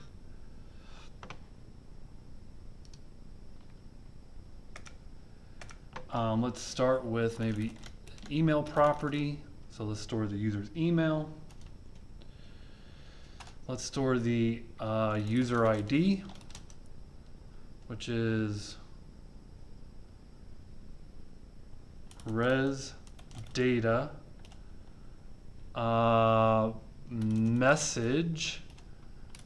Let's go back to our back end and see where that was.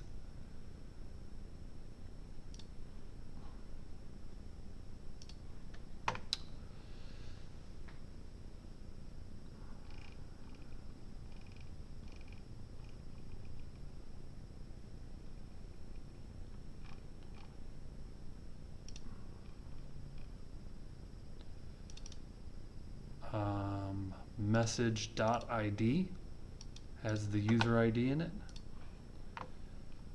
Message.id, I believe that's the correct path. And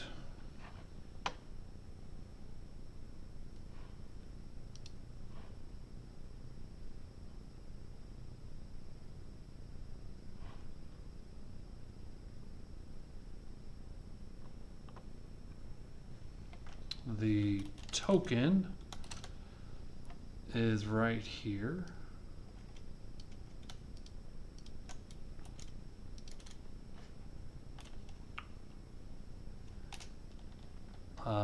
The role res data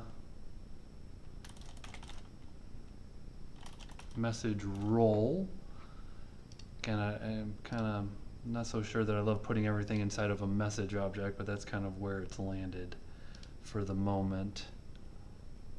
Oh, we don't have a role.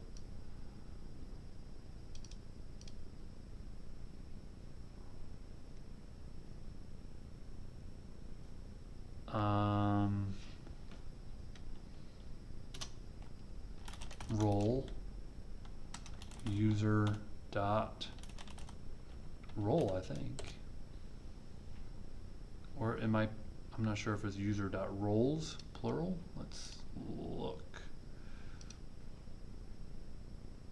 User dot role singular. Okay, so now we're storing that in our response object. Message dot role kind of brings in the array there.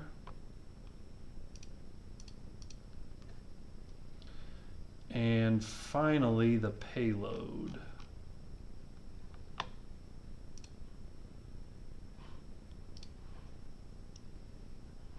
Which we kind of stored right there. Payload auth payload. So this is all the data. I mean, we're kind of storing the kitchen sink, if you will, inside of this object. Probably a little bit too much information, but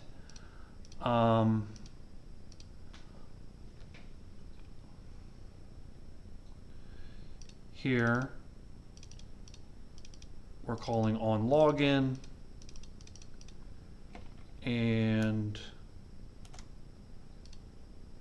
on login we'll set the auth variable here with all of that data and then navigate to the Walker list. Let's see.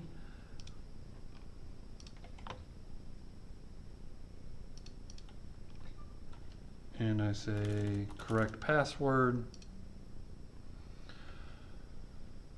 We are getting the navigation to happen, which is great. And then the question becomes, can we display all of the important data? For example, the user ID and the user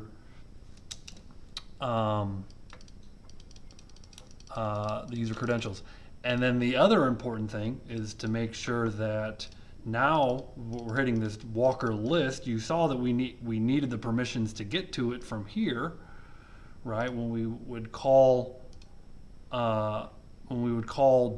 list all dog walkers, we would have to be logged in.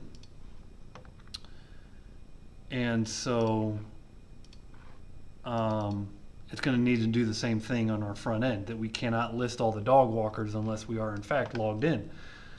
And so we just can't type in the route and kind of get around the login screen. Okay, a lot of code so far. This is going on 2 hours, 15 minutes. We'll kind of pause for a minute and resume in a second. Okay, after a little lunch here, one thing, we're storing a lot inside of this auth object. Again, this is what we're using in our state variable. So maybe one thing I just would like to do is just console.table auth and just kind of take a look at it when I log in on the front end. Kind of what does that look like? So if I go back to home, kind of clear out my console, and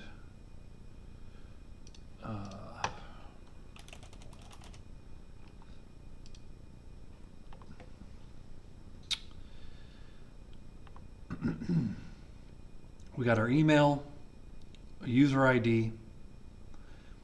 We have a token, which will help us here in a little bit. We have an array of roles, and we have a payload that has a lot of this repetitive information, including permissions,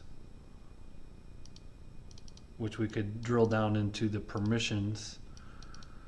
So again, I feel like, again, we're throwing the whole kitchen sink in here, and even repetitiveness. And so maybe some of this could be, since we already have some of this in a payload. This token, though, will be useful. And so just kind of wanted to take a look at it. And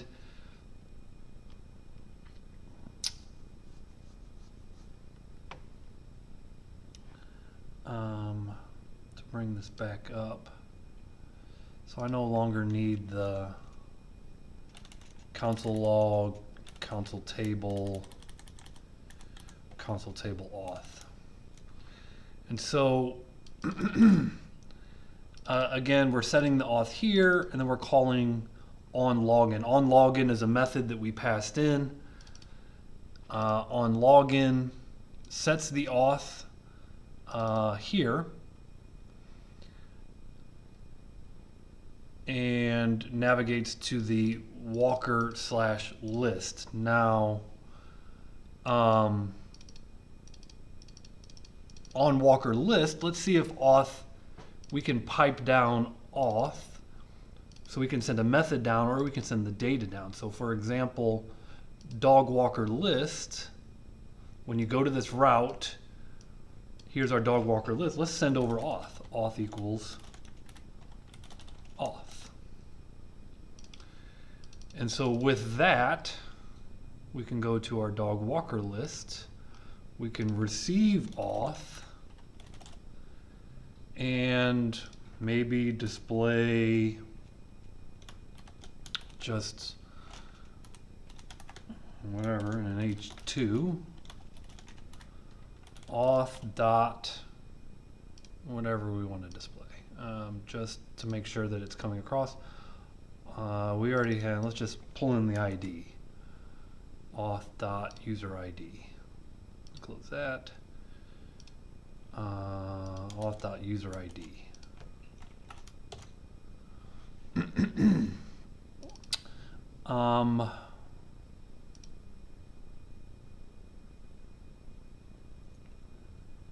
And there's a little trick to say, hey, if there's auth, then display user ID, otherwise you don't. So that should also work, but let's just, we know where we're coming from, so therefore, let's go home. Oh, actually, it did show it. EA Gudmestead 1, and if I put in the password of password, I log in, you could see that that auth information is being set in the auth object, and that's being sent down, and well, hey, we've got some information about our user. That's a user ID. And so we're just kind of testing that out.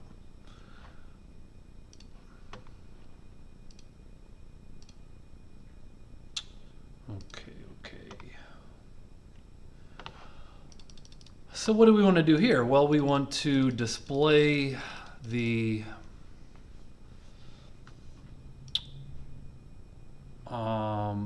and there, if you just try and go here, I refresh, and that's kind of what I would expect. It can't read a user ID. If it's null, you just can't go to the route right now. And so that's why you do something like, is there auth? And then that doesn't crash it.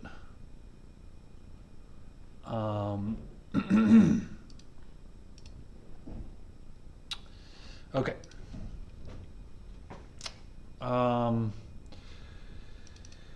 Where this needs to go is a list of dog walkers. If we go to walkers, we have a whole lot of dog walkers in here. And here, if we list our dog walkers, keeping in mind we do have a limit, kind of a default limit on our list route to 5. So there should be 1, 2, 3, 4, 5 dog walkers kind of by default. If we were to change our page size to be 100, then you can get a lot more records back because we've got a lot of dummy data in this particular case. But by default, when you list the dog walkers, you get 5 dog walkers back, unless you start changing these parameter options, right? So this is a query, what's called a query string up in the URL. So remember that from before. What we're looking for here, I mean, how I would expect this to work is, you know, it just displays our list when the page loads. So right now it's clearly not doing that. So how do we do that? Well, it boils down to we need another hook. And so react.dev and then learn React and managing state. We learn about use state. There's another hook that if you followed along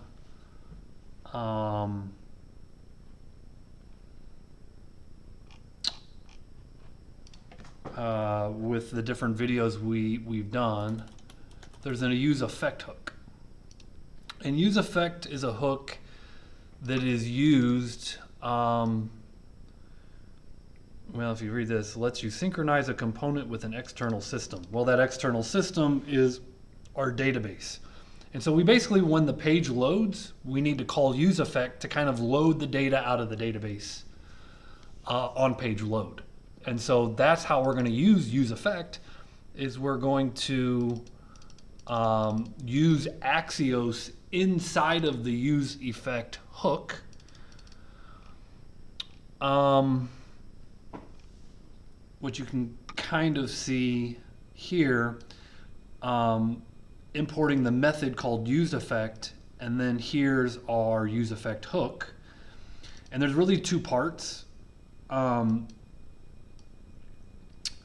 This code inside of this arrow will run on page load, or when any one of these pieces of data changes. And so if you kind of look at use effect, it's kind of broken down into 2 pieces, right? You got this piece right here, which is like the logic.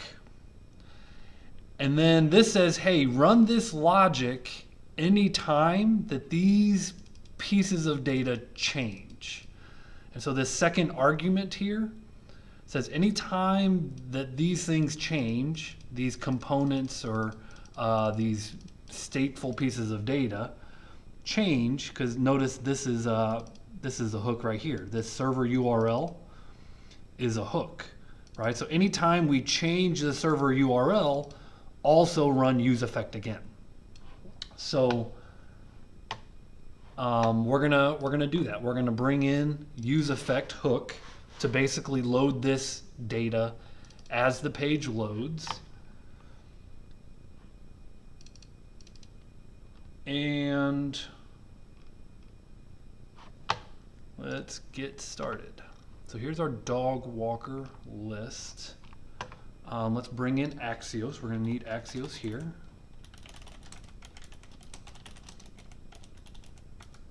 Okay, and let's bring in use effect and use state from React.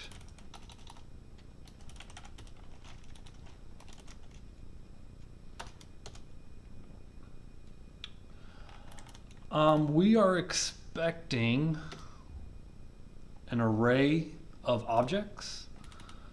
So we'll say const, and we know that these are going to be dog walkers. Set dog walkers.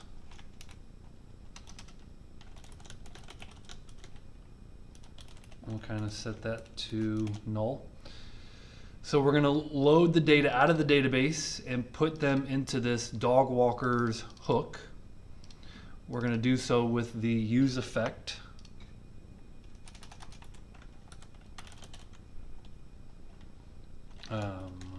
Use effect is a method that takes an arrow function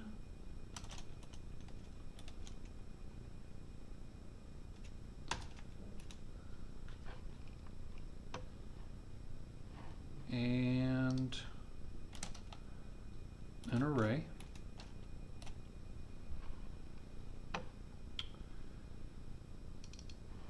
And here,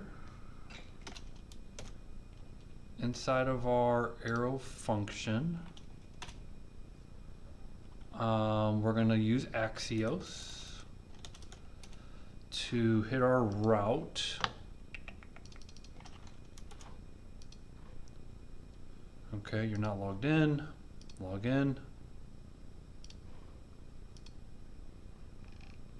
Okay. Axios to hit our route.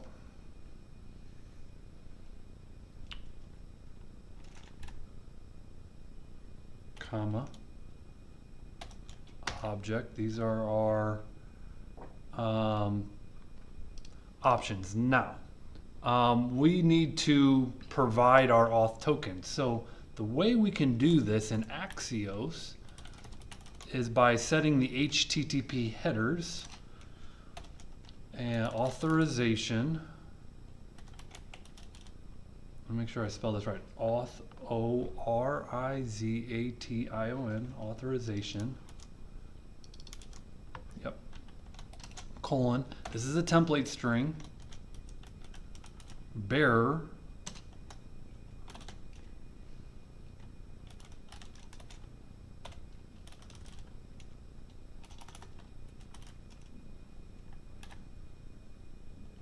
Okay. So, assuming we have this auth that's been set, that's been sent in, it should have a token, and we're going to set that token into the HTTP headers. And that token kind of gives us the permissions that we're looking for. Then, this is our successful block. We do this. Catch ERR. This is our error block.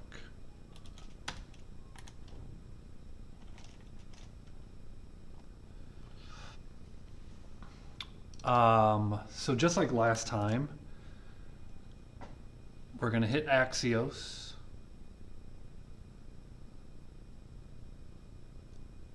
And we're basically, we should get back all 5 records into an array of objects.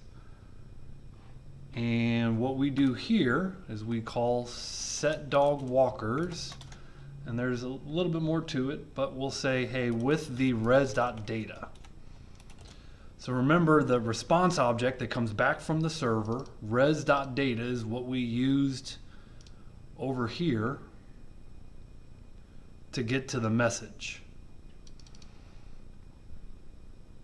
But our list should have an array of objects in it, and that should be res.data. So maybe just to demonstrate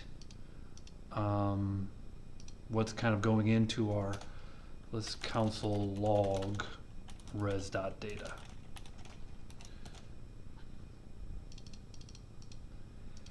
And if there's an error,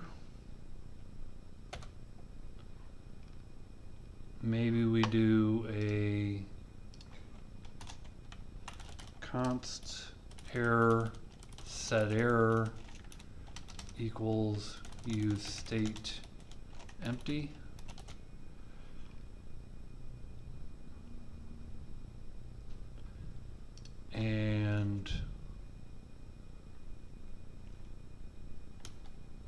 I'll just do, for now, since we're just testing, we'll just do this in a H6, not here, curlies, if there's an error, and just put error inside of an H6. And we'll refactor this, but just kind of getting it done. Now, this will be done on page load, as well as any time if the auth happens to change, we're going to make that run again, because we got to make sure that, you know, if they're changing who they are, that they have the permissions to run this code. And here, let's do set error to err.message. So again, we kind of, on our back end, on our back mess, let's see, well, that's our login route. Let's go to our walkers. Here's our list.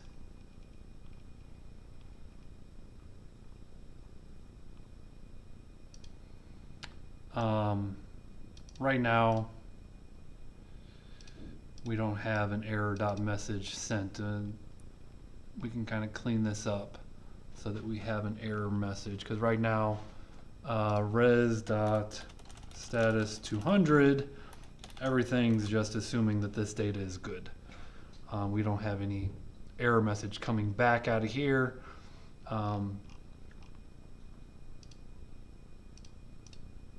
So we'll refactor that, but let's go back to the front end. When the page loads,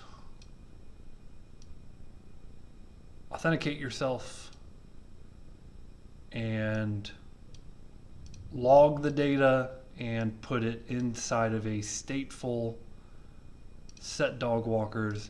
Now notice dog walkers here, we haven't used it yet. We'll use dog walkers down in our JSX here in a minute, but let's test it out. And by going here, let's go home. Actually here you can already start to see we're getting some data back, which is correct, but let's go through the process here. EA Governstead 1 and password. And so we are getting these 5 objects in an array put into our state. Well, that's great. Now what do? Now we just loop through and maybe populate a table.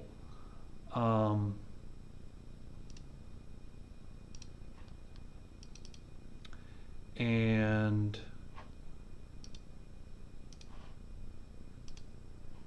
here, if I close it, there you go. Since I didn't authenticate beforehand, you see I'm getting a request failed with status code 401. 401 unauthorized, and that's coming from our error block. So when I authenticate, we get passed through, and we get the data. Perfect. If I don't, and let's just say I kind of refresh here, that's what I would expect at this point. Now, we ultimately kind of want this to persist, right? We either it's being stored in a cookie or being stored in such a way that just refreshing the page doesn't give you a different result. But that's the way we've coded it so far, right? We've coded it so far to kind of give us this behavior, and we can change that. So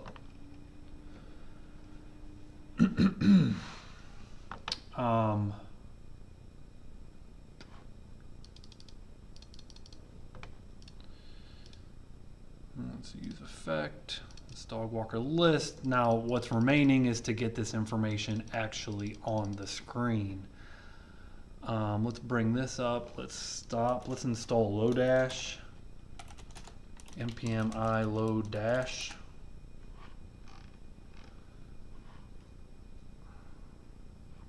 Boot our front end back up. let's import underscore from Lodash.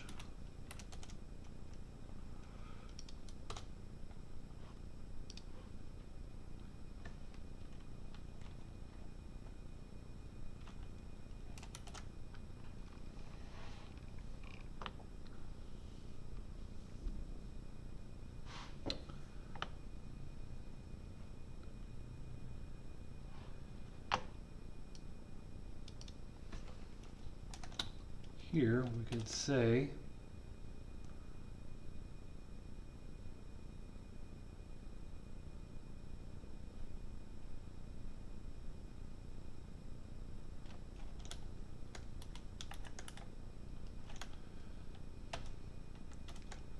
Lodash dot map our, so the map method here is going to loop through our dog walkers, and for each walker do this. And so here's our dog walker list component. Like we did in our shopping cart, we had a shopping cart list and then we had a shopping cart item. So I'm going to create a dog walker item. So let's create another component. Dog walker item .js. And we'll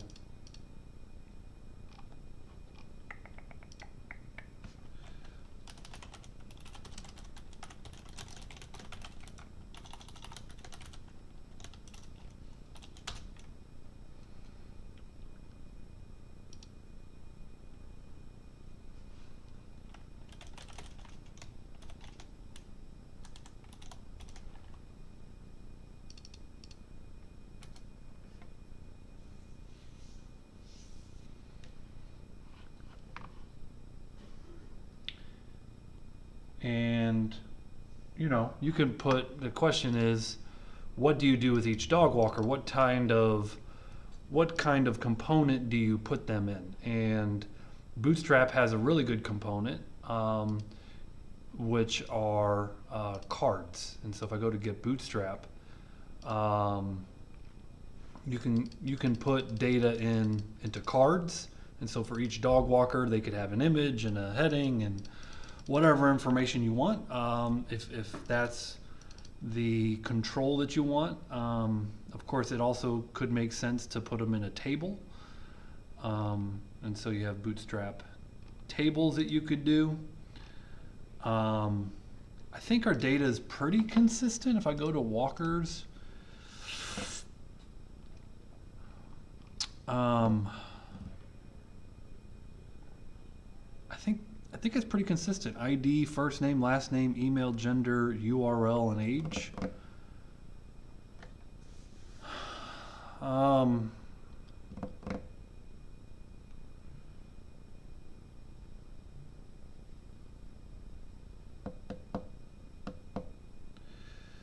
So maybe I just put each one in a card and go 5 cards across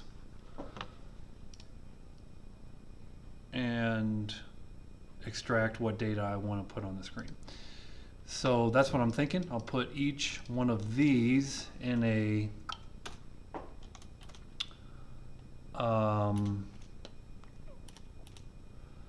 for each walker.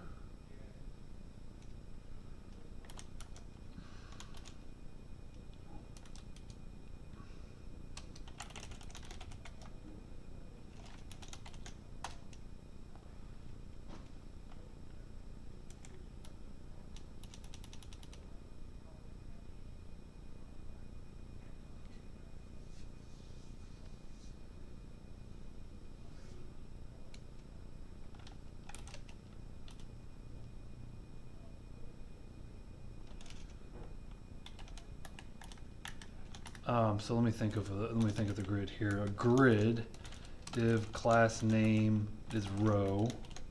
And then if I have 5 columns, we do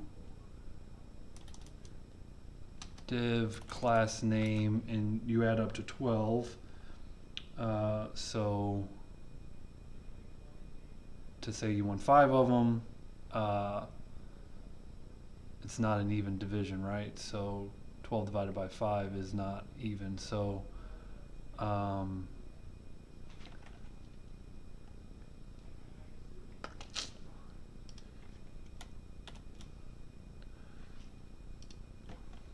you were to do call -2, that would be 6 per row, and I suppose that's fine. I know there's a way to get it up to 5. So something like this is how we're going to create 1, 2, 3, 4, 5, 6 items per row. And so inside of each dog walker, we'll do a div class name call -2. And then inside of that, we need a dog walker item.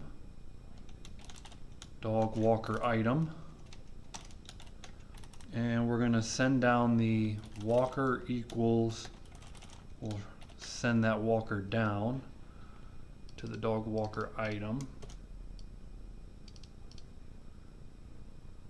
And then we'll essentially put all of the walker data inside of a card.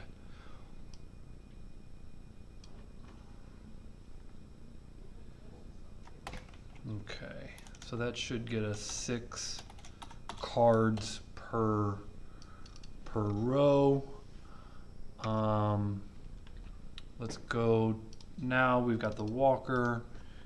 Let's have that. We're going to return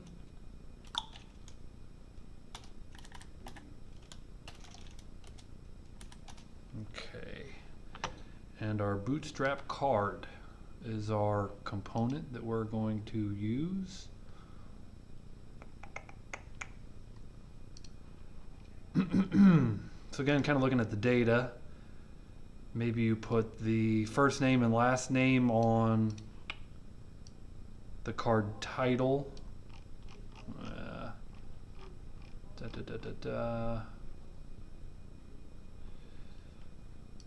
Maybe each card just has a list group inside of it. Yeah, we'll just do something like that. So div class of card, list group flush, something like that. So I'm cool with this.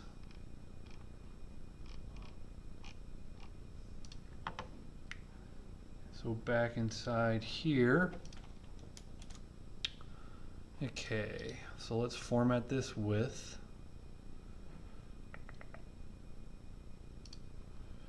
prettier. Okay, didn't like the inline style. Again, I think it tells you pretty well how to handle that.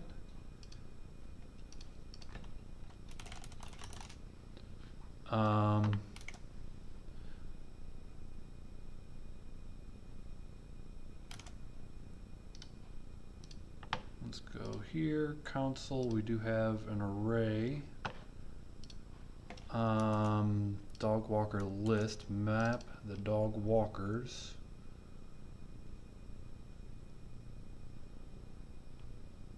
Dog walker item. So let's ultimately, I'm going to pull this out, the style out here. And I'm just going to put in the walker dot full name. Now here's some full names. Again, I think it depends on how you put the data in. I got here, I think those first 3.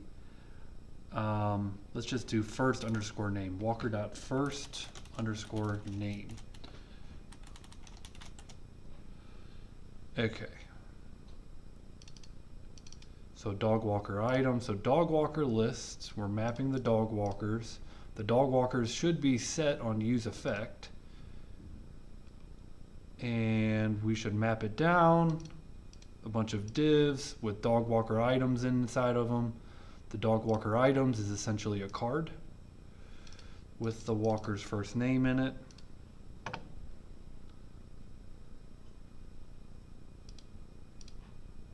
And let's go back home and figure out what's broke. I don't think this is about to work. Okay. So we're getting the data into we should be getting the data into dog walkers, set dog walkers here. And so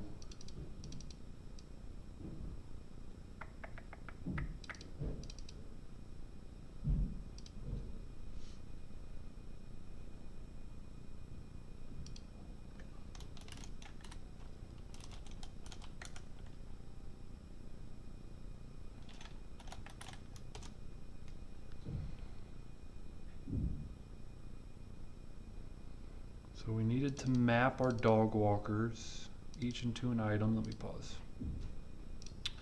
Maybe I found my typo. The way this map function works, this is not a curly, but a parenthesis.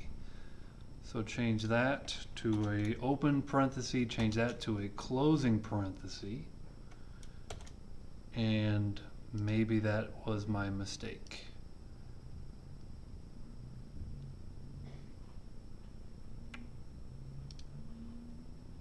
Bingo.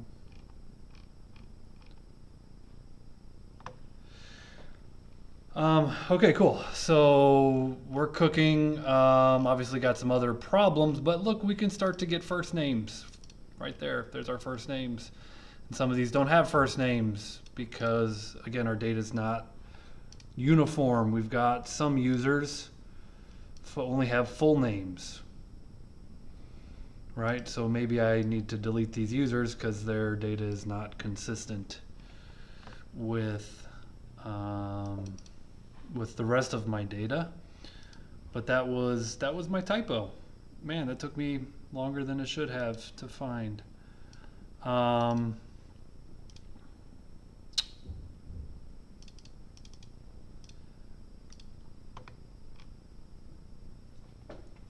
Now, find class, of course, replace with class name. Cool. And let's go to my database. Full name.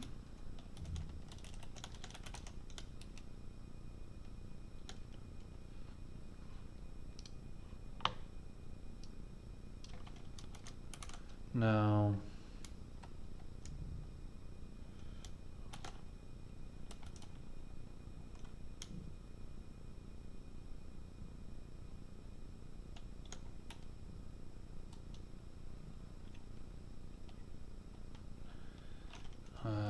full name.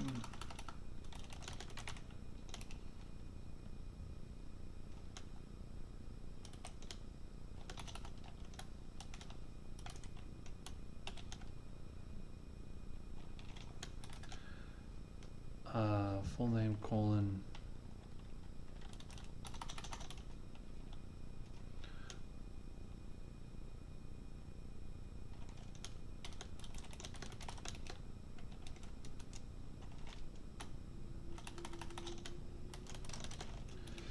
Sometimes you gotta step away. Okay, so let's delete that user.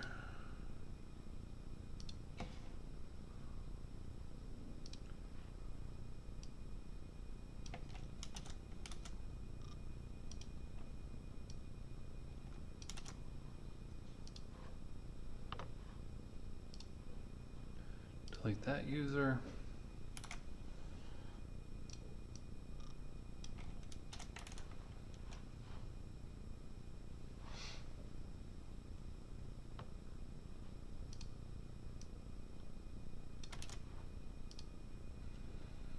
and delete that user.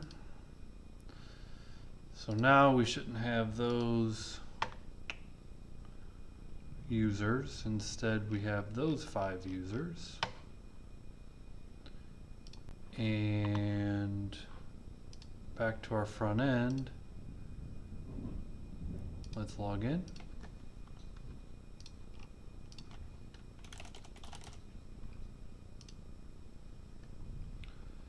And we're getting first names put out on the cards.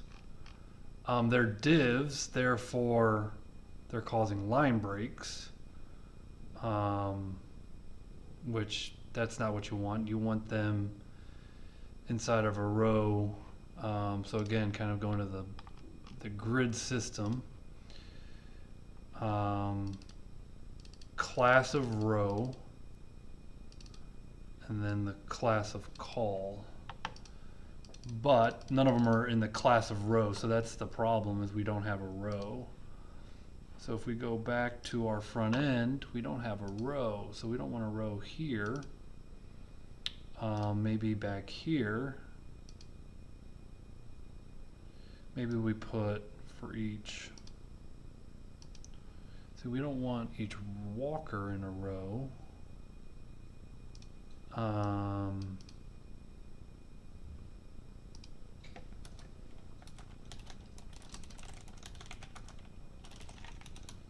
I'm just going to surround my map in its own div and see how that breaks it up. There we go. 1, 2, 3, 4, 5.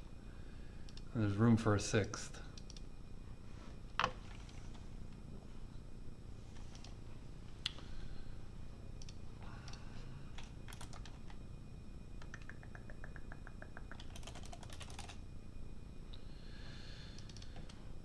Okay, now we can actually, now that this is working, we can kind of focus on, okay, Walker first name.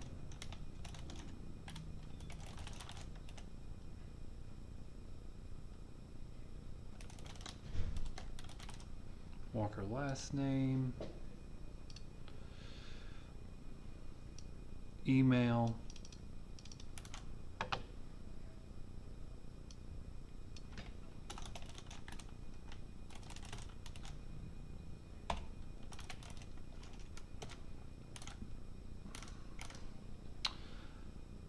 Age.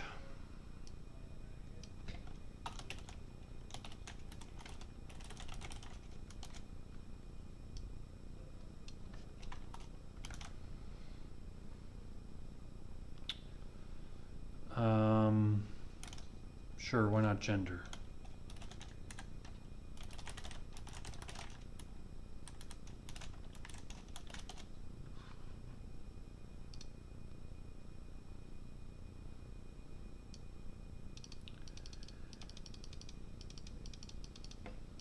We get some wrapping going on where these aren't uniform height, so that's is what it is.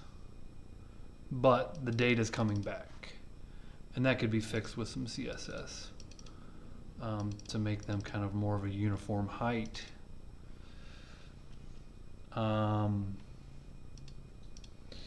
So far, so good. This has been a long one, but we got it to a working state. What we have left to do, because if you always go back to the CRUD operations, I mean, we have all these routes, right? So pretty much every route could be its own page. And so I want to kind of demonstrate a few different ones, but kind of at a 3-hour video now, so we'll probably stop this one for today and resume tomorrow. Grant, yours in a working state? Yep. Yeah, mine works. Cool. Yeah, I mean, if you think about the other operations, of course you have delete, of course you have edit, getting a walker by ID. These are all things that we have yet to do. So we will continue to work on these.